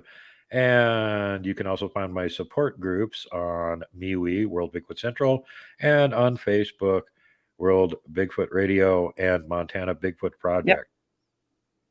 And Duke, thank you for asking me to come on with you. I appreciate it. Thanks for being here, Robin. Needed the help. Yeah, always. We have fun together, all three of us, so it works out good. That is true. That is very, very true. All right, everyone, it's time for Shirky Poo's News. What time is it? It's time for Shirky Poo's News. All right, let's get right to it. Remember when Tom Hanks lived in an airport for months, or was it years, in the 2000s, filmed The Terminal? Well, a Rhode Island man did something similar in a shopping mall around the same time that movie came out. Michael Townsend moved into the Providence Place Mall in Rhode Island when he was evicted from his old property. Thomas explained the bizarre story on his website. During the Christmas season of 2003 and 2004, radio ads for the Providence Place Mall featured an enthusiastic female voice talking about how great it would be if we could all live at the mall. The central theme of the ads was that the mall not only provided a rich shopping experience, but had also all the things that one would need to survive and lead a healthy life. He added the new plan wasn't just to live at the mall for just a week. It was now simply to live in the mall. Townsend found an empty 750 square foot room that wasn't open to the public and added a couch and a PlayStation. He says some of his friends even moved in. They were all artists and built a breeze block wall and utility door to stay hidden. The crazy thing is, Townsend said, it worked. They lived there for 4 years until being discovered by security guards. Townsend was charged with trespassing, but was given probation by a judge. He was banned from the mall for life. An Australian woman became a TikTok hit when she decided to put a strange decision on the social media platform. Allie filmed her preparation for a first date with a Tinder match and uploaded it. She also posted footage of the new couple walking on a beach out for dinner and then going to get tattoos. She captioned the clip, "This is your sign to do this because it's too good for the plot." She also said that she didn't know what the tattoo was going to be until they arrived at the shop. The woman chose to get the ink on the back of her neck while her Tinder date opted for the inside of the forearm. Moving on, an American flight attendant was arrested for allegedly stealing a passenger's bracelet. The woman, who worked for Republic Airways, allegedly pilfered the bracelet from a transportation safety security checkpoint. Crystal Nozal, spokesperson for the Washington Airports Authority, said the owner of the jewelry reported an item worth around $8,000 stolen. She told security workers that her bracelet was missing after she went through the TSA checkpoint. Members of the Metropolitan Washington Airports Authority Police Department and TSA looked at the video footage and noticed a second traveler in a flight attendant's uniform picking up the jewelry. Rebecca Valley has now been charged with 1 count of grand larceny. Now, we all know the Washington Commanders football team has been a tire fire of an organization over the years. A man who won $14,000 in a 50-50 raffle run by the NFL team said the check he received bounced. Well, that's not very good. Washington Post NFL reporter Nick Jabalava reported that a Commander spokesperson said, "We've reached out to the fan and sent an electric payment directly to his account." That's kind of embarrassing. Let's move on. If you're a nose picker and you're over the age of 65, beware. Yet, nose picking in your later years could lead to increased risk of Alzheimer's disease and dementia. Scientists from Australia's Griffith University say a new study shows that people at 65 or older picking their nose can lead to bacteria traveling via the nasal cavity's olfactory nerve and reaching the brain. From there, specifically chlamydia, pneumonia bacteria linked to respiratory infections, including pneumonia, can create markers that are all telltale signs of Alzheimer's disease. And finally tonight, a burglary suspect who jumped into an Oklahoma pond after escaping police custody, well, he gets a Darwin Award because his hands were handcuffed behind his back, couldn't swim, and he drowned. Officers responded to reports of a break-in at an apartment complex clubhouse. When they arrived, they found shattered front glass doors, which led to the suspect, who had apparently stripped off his wet clothing and was naked inside an office. The man was taken into custody but managed to get free. As officers were continuing their investigation, the suspect made a break for it, kicked open the back door of the clubhouse, then jumped over a patio railing and into the pond. The officers immediately chased after the suspect and jumped into the water to try and rescue him, but the conditions were challenging and he went under and did not resurface. Yep, that's karma. That's karma right there, causing the worst of the worst. But that's okay. Another bad one that we don't need on this planet. We got Mr. Ron Bumblefoot Thal rocking in the background with Little Brother is watching. Bumblefoot is the official music of Spaced Out Radio. Rocking us in and out of every single show. Get your horns up for the guitar god himself. Special thanks to everybody listening in at home, at work, in your cars, wherever you may be. Thank you to everyone in our chat rooms tonight. YouTube, Twitch, LGAP, Spreaker, Facebook, Space Travelers Club, and on Twitter, hashtag Spaced Out Radio. Remember, this show is copyright by Spaced Out Radio and SOR Media Ventures Limited. Thank you so much for choosing to share your evening with us, because together, my friends, we're watching. We own the night. Mr. Bumblefoot, we need a favor. We need you to take us home.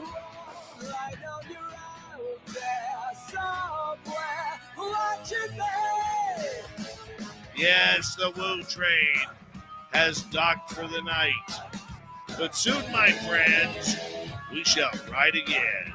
Your seats are always available. Your tickets never expire. If you want to bring a friend, We've got room for them too. Good night.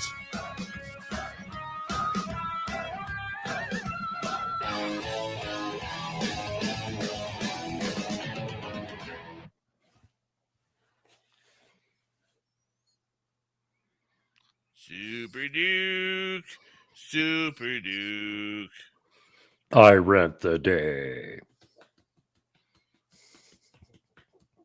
Oh my. Oh my. That was fun, guys. Thank you for doing that.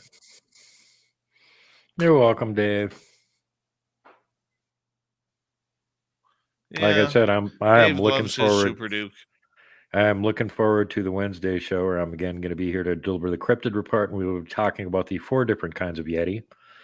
But the guest that night, Bill Madden, has been on my show before. He has his own channel, Night Terrors, which is freaking awesome. This guy used to put out some of the best short subject videos on paranormal topics, like ever. So I think you guys will really enjoy having him on here with Dave. And we got him coming on tomorrow, I think. 3rd. So Thursday. Tomorrow night is Chris from Discover Sasquatch. Woo, more Sasquatch shows. Dave, you got all these great Sasquatch shows happening nowadays. I know. It's awesome. We need more radio shows that want to actually do Sasquatch topics and get competent people on to talk about it. Just had Carter Bouchard on too. He's not a slacker. Good old Carter. Good old Carter. He's a weirdo, but we love him. Yeah, well, being a paranormal researcher tends to make you into a warped person after a while, because reality is a lot different than people think it is. Oh, yeah. Well, I'm going to head to bed, my friends. I love you. All right, Robin. You take care. You too. Love you too, my guys. dear. See you. Bye. Thanks for being Bye-bye. here. Robin McCrae, everybody. Robin effing McCrae. And Super Duke. Super Duke. Man, I love having Robin around. She is very, very handy whenever I get to a point where, well, I don't know the answer to that. Robin, hold on. Let me mind speak with. It's freaking awesome. It works out really great. But I am super psyched. Thanks for putting me in touch with Nicole Sackich. I'm looking forward to having her on my show for an episode of Conspiracy Corner. No problem. And everybody knows Nicole totally kicks ass, so it's going to be great. We got to sing happy birthday to Jordan here. You want to join me, Super Duke? Sure. All right. 1, 2. 1, 2, 3. Happy birthday to you. Happy birthday to you. Happy birthday, dear Jordan Ashley Pettit. Take it Happy birthday to you. There you go. There you go. Whoop, whoop. Lovely thing doesn't look a day over 30. Not a day over 30. She 30. You and I have underwear older than her. Yeah, man, I'm so old. When I was a kid, the ground was still hot. I'm so old that I remember having to be my dad's remote control for the television. I remember doing that too. Did you ever have to be the antenna? Oh, you can't get this channel. Get over there and hold the antenna toward the window, kid. Yep. Yes, Dad. I'm your antenna prop now for the next hour. Thanks, Dad. I'm old enough to remember my sister coming home saying she got this brand new Back in Black album. Ooh, it's nice. Yeah, I'm so old. I still remember when the Beatles were turning albums out. So there you go. You're old, though. Yep. I remember them metal bands from before you were paying attention, Dave. You missed some good ones. I remember I bought a Samantha Fox album in 1984 because there were rumors going around that there were nudie pictures of her inside the album cover. Holy bleep. Actually, never- back in the olden days, I was working with a guy named Thurston Moore from a band called Sonic Youth. And he was really enjoying lots of the fanzines that were coming out. And he wanted to turn out his own fanzine. So he made a fanzine called Killers. And in issue number 1, I did 3 chop art splash pages for him of just really bizarre, like heavy metal art. And the other interesting feature on this is it had a nude layout of Madonna before she appeared in Penthouse in the nude layout. Did she have the hairy armpits like the Penthouse? Yes, she did. She was not nearly as gorgeous in the regular pictures in Killers magazine as she was in the Penthouse layout. Let's put it that way.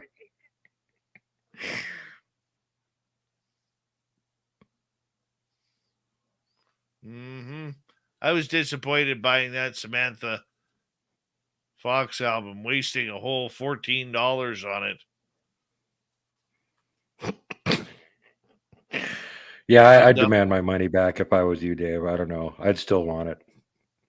I'd be chasing her to this day. Give me my money back, you damn kids. False advertising. It's terrible. How stupid could I have been to fall for that?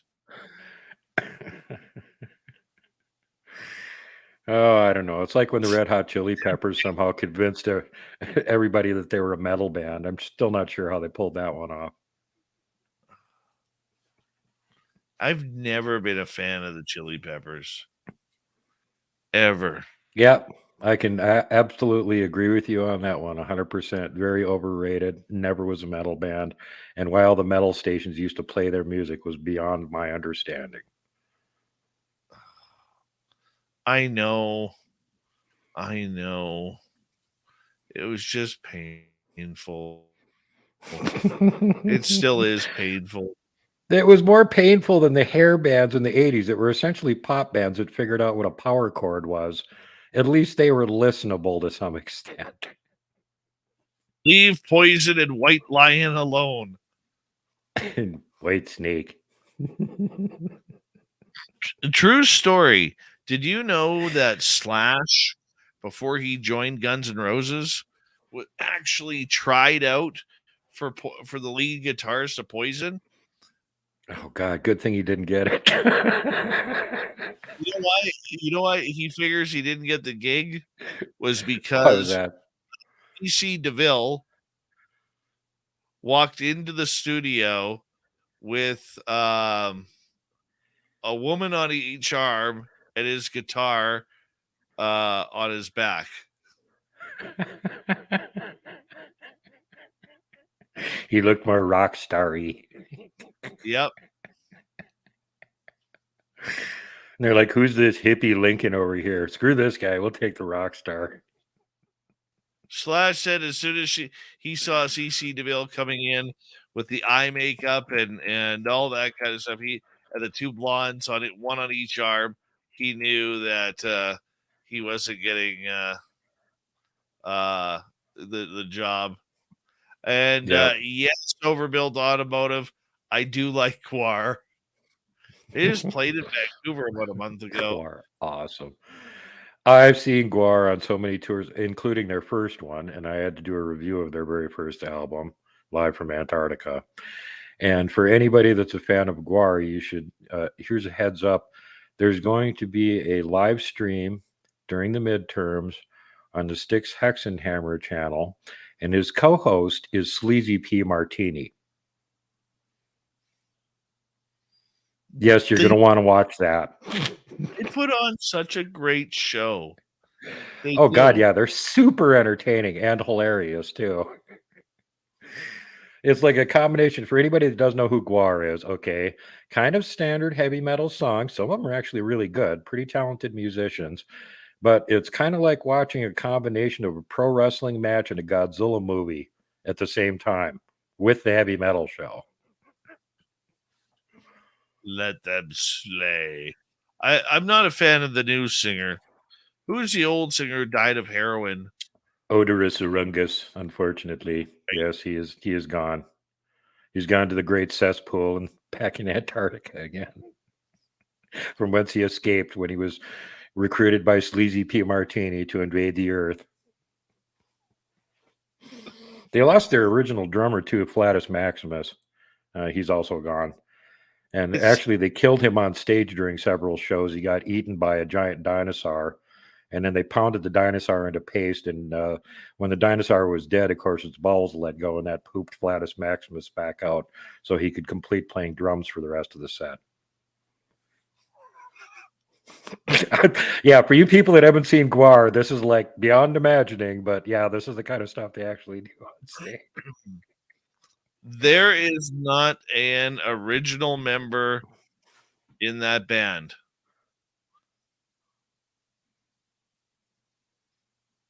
They even lost Ballsack, Jaws of Death. I thought he was still with them.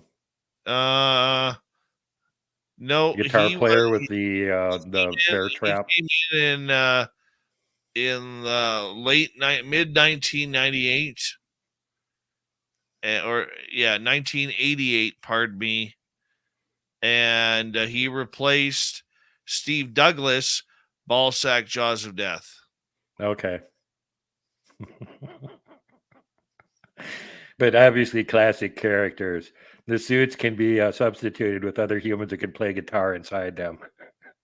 But you have to have martial arts skill too. Because like seriously, they would have like well choreographed fight scenes on stage and be like, dude, I'm surprised you're not getting hurt doing some of this stuff. You know? They have had 7 lead singers. Okay.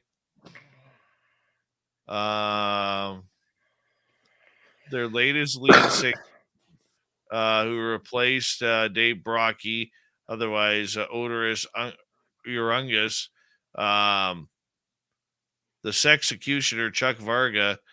I don't think he's back. But yeah, their evil crack dealing manager, Sleazy P. Martini, still around and going to be doing a live stream for the midterm elections on Sticks, Hex, and Hammers channel. So go watch that if you feel like laughing till you cry. Well, Brad Roberts, otherwise known as Jizmac Dagusha, he has been with the band the second longest. He's been there since midway through 1989. Mm-hmm. So they got almost two members that have been there for a while. Yeah, that's a hell of a long time if you think about it, especially with the antics they're doing on stage all the time. At some point, somebody's going to slip with a battle axe and your career's over. Right? Let them slay. Let them slay. Slaughter Rama, slaughter Rama, slaughter Rama. Have you ever seen the when you were covering music, did you ever interview G.G. Allen? No, but actually a bunch of my close friends played with him as the backup band. And since we're not on air, I can say their name. It was the fucking Shit Biscuits. And they were just this local insane band that would, every time they played at this big one live venue, they would take all the money that they made and they would buy beers with it and put them on the front of the stage.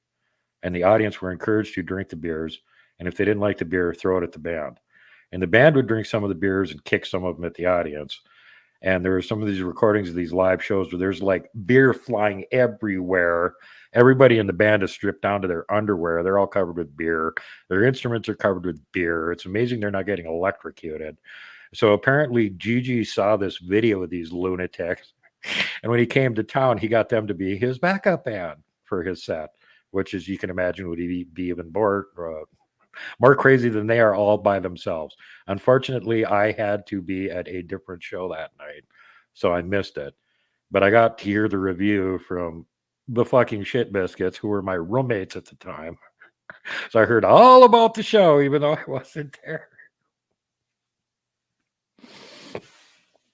There's 8 members of Guar.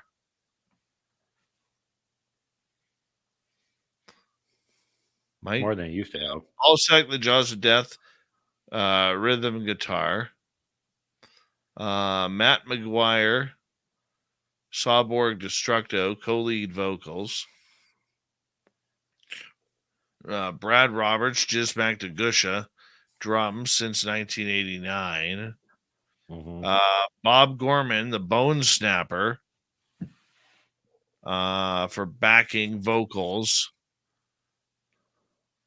Brent Ferguson, Pustulus Maximus, lead guitar. He's been in the band since 2012. Michael Bishop, who plays Blothar the Berserker, the lead singer since 2014. And Beefcake Almighty, he played bass and backing vocals. Don Draculich, Sleazy P. Martini, backing vocals. Casey Orr, Beefcake,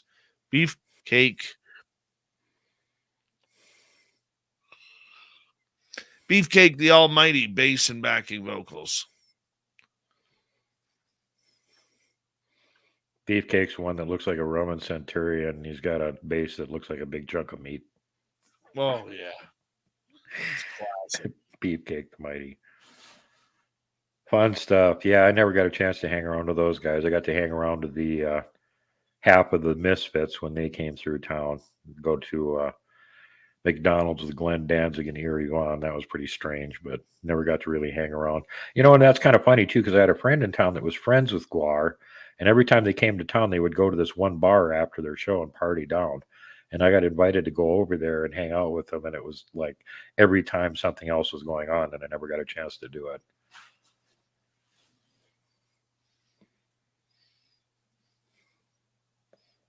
Sorry, I'm just reading the chat room here. No problem. Getting back to Gigi Allen, though, that dude was nutso. Him and his brother. And here, trivia question for all of you. Who knows the name of Gigi Allen's brother? H.H. Allen. No. It is Merle. Merle. The bass guitarist. But apparently Gigi Allen had a real tough time keeping guitars, lead guitarists, and drummers. Yeah, I wonder why. He did his typical poo flinging escapade while he was there with the fucking shit biscuits, too, in case anybody was wondering. It's one of the reasons I avoid the live shows. You never know which direction he's going to fling it. I never got that part. Never got that part.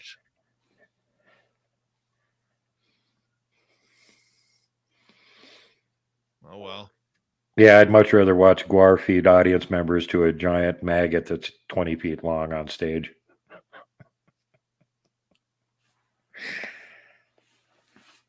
And they are wanted everywhere. Yep. That used to be a way to get cheap tie-dye shirts. You'd go to a Guar concert with a white shirt and just stand up by the stage, and by the time you left, you were covered with goo of all different colors. I'd still like to see them in concert. They're freaking awesome. I don't know what they're like nowadays, but back in the old days when they started out, they're amazing, you know.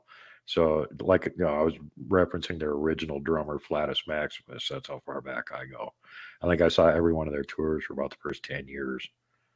And I actually got to review the first album that they turned out for one of the magazines I worked for. So it's like, oh, I got their whole bio sheet. Well, they're monsters from Antarctica that are invading the Earth. What the hell is this? You know, where's Linda Moulton Howe reporting on this? Why isn't she reporting on this? I think there might be some comedy involved here. I don't know if there's any prehistoric monsters in the Antarctica that you can thaw out and drag to the mainland to attack the world with, and especially that they can play instruments that well. Oh, goodness. Goodness. Yep, truly hilarious. And yeah, again, go watch the Styx, Hex, and Hammer live feed for the midterms with Sleazy P. Martini. Oh my God, I can hardly wait. He's been promoting this for like 6 months. He's a huge Guar fan too. He's been trying to get Sleazy to come on with him, and he finally talked him into it. Like, how the hell many subscribers you got? About 250,000. Okay, I'll come on. What a what? Oh my. Oh yeah, and Sleazy's channel just got banned from YouTube too, by the way, mysteriously, right before the midterms. But he's still gonna have him on because he's got channels on other platforms, so he doesn't care. So he's gonna have Sleazy on his show to do a live stream about the midterms. Wait 2 seconds here, Duke.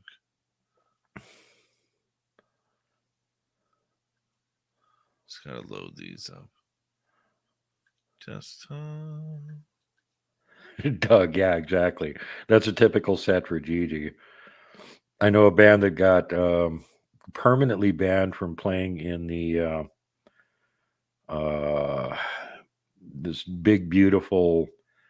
It's one of the old-fashioned like theaters that you could actually have stage plays in and show movies and stuff in with balcony boxes and all that kind of stuff. Yeah. And it's in Chicago. And the band in question got banned from playing there because they were playing so damn loud and they wouldn't turn it down. The acoustic tiles were falling off the ceiling. And the band had their security hold back the people that were trying to pull the switch and turn them off till after the encore was over. Band in question, Motorhead. Awesome. And they got permanently banned from playing there. They make the tiles fall off the ceiling. You guys get out of here. Lemmy was such rock and roll. He was really hilarious and a really nice guy too. You know, he put on this "I'm a tough metalhead" thing, you know, and then he'd go down to the record store and buy Beatles albums.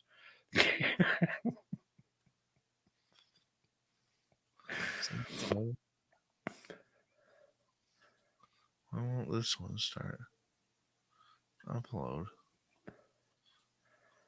Stupid thing. Well, you guys, I love y'all, and the only reason I'm on here as long as I was tonight is because Dave forced me to, because I'm friends with him, and he called in a favor, so now he owes me another beer, but I don't drink beer, so I'll think of something else that he can pay me with at some point. But I'm freaking exhausted, so I want to go and get offline here. Oh yeah, man, you head to bed. I'm updating my one computer right now. All righty. All you guys out there, love you. If you didn't see the show, I turned out a special Sunday midnight special with the legendary Keith Crabtree from the Legend of Boggy Creek, who was up here with me last month in Montana, went bigfooting, which turned out fairly successfully because nobody got hurt and he got his feet tickled by a Bigfoot. And he's telling that story last weekend at a big event he's having, Keith Crabtree's Falk Monster Halloween Bash, a big, huge camp out, tons of people there. And in the process of being there, one of them asked him about when he was up here. So he told him the story about how Bigfoot tickled his feet when he was up here with me.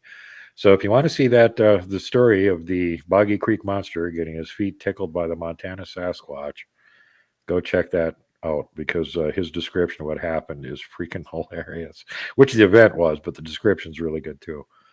So anyway, have a good night, Dave. Have a good night, everybody else. Love you guys. We'll see you in a couple days. Buddy. We'll talk to you in a couple nights. Stupid Duke for World Bigfoot Radio. Give me a second here. I'm trying to do like 3 things at once here.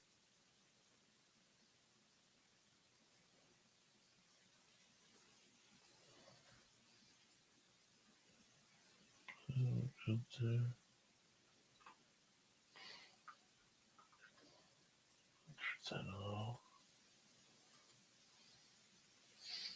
Go. Sorry, just getting ready to shut things down here a little bit.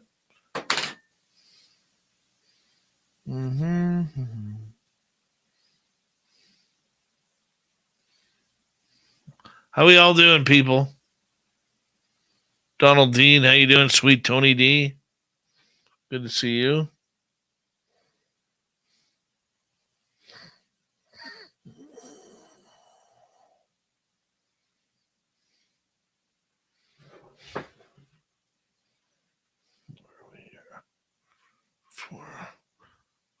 All right.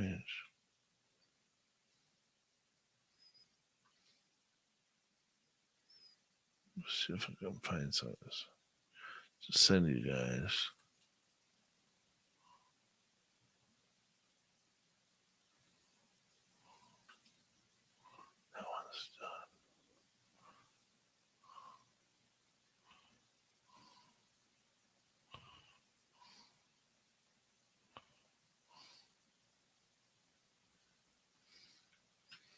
That one's done.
I'm tired. Good night, Shiro. Come on. This one's taking forever. Forever and ever.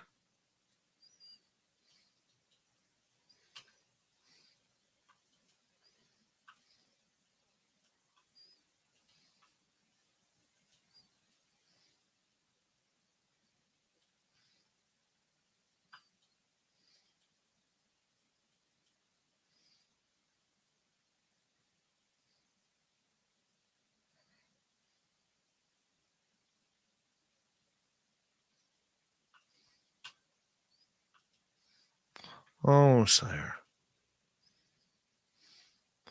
Wrong button.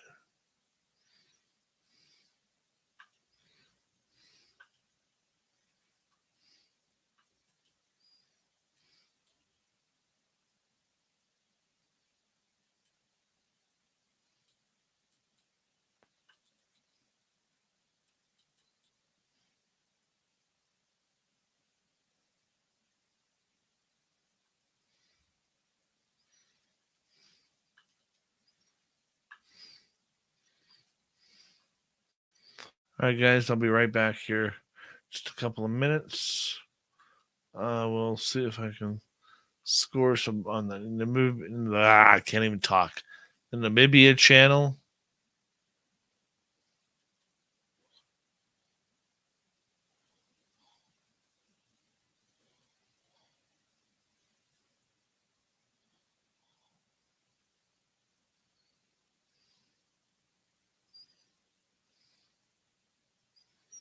There we go. Hi, Holly. How are you?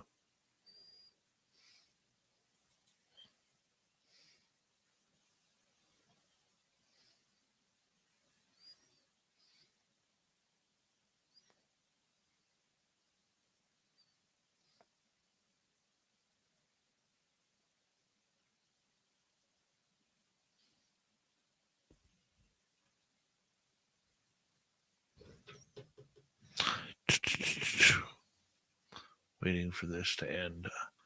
I am so tired.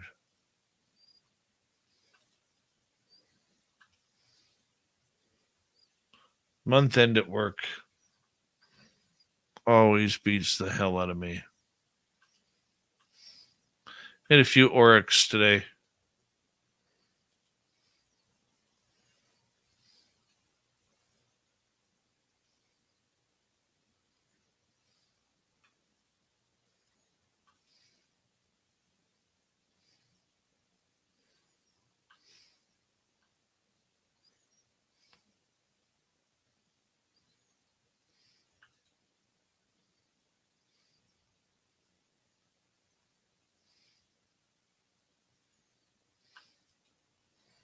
I'll be right back, guys.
All right.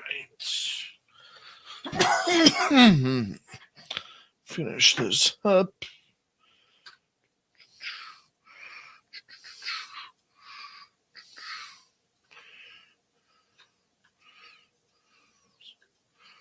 Rick.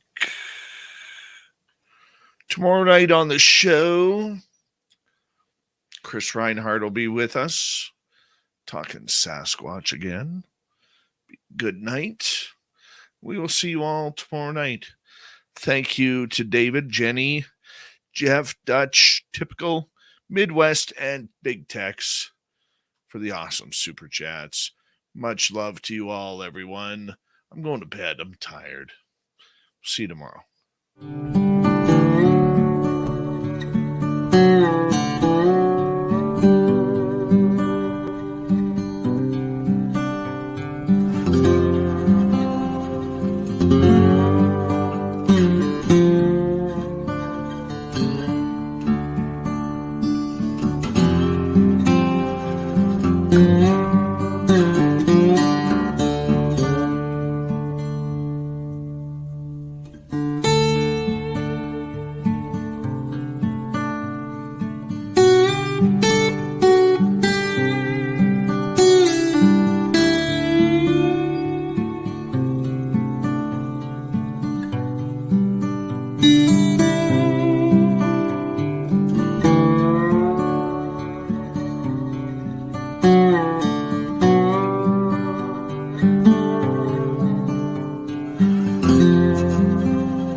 Stay healthy, my friend. You too. You need bail money, give me a call. Always, Dad.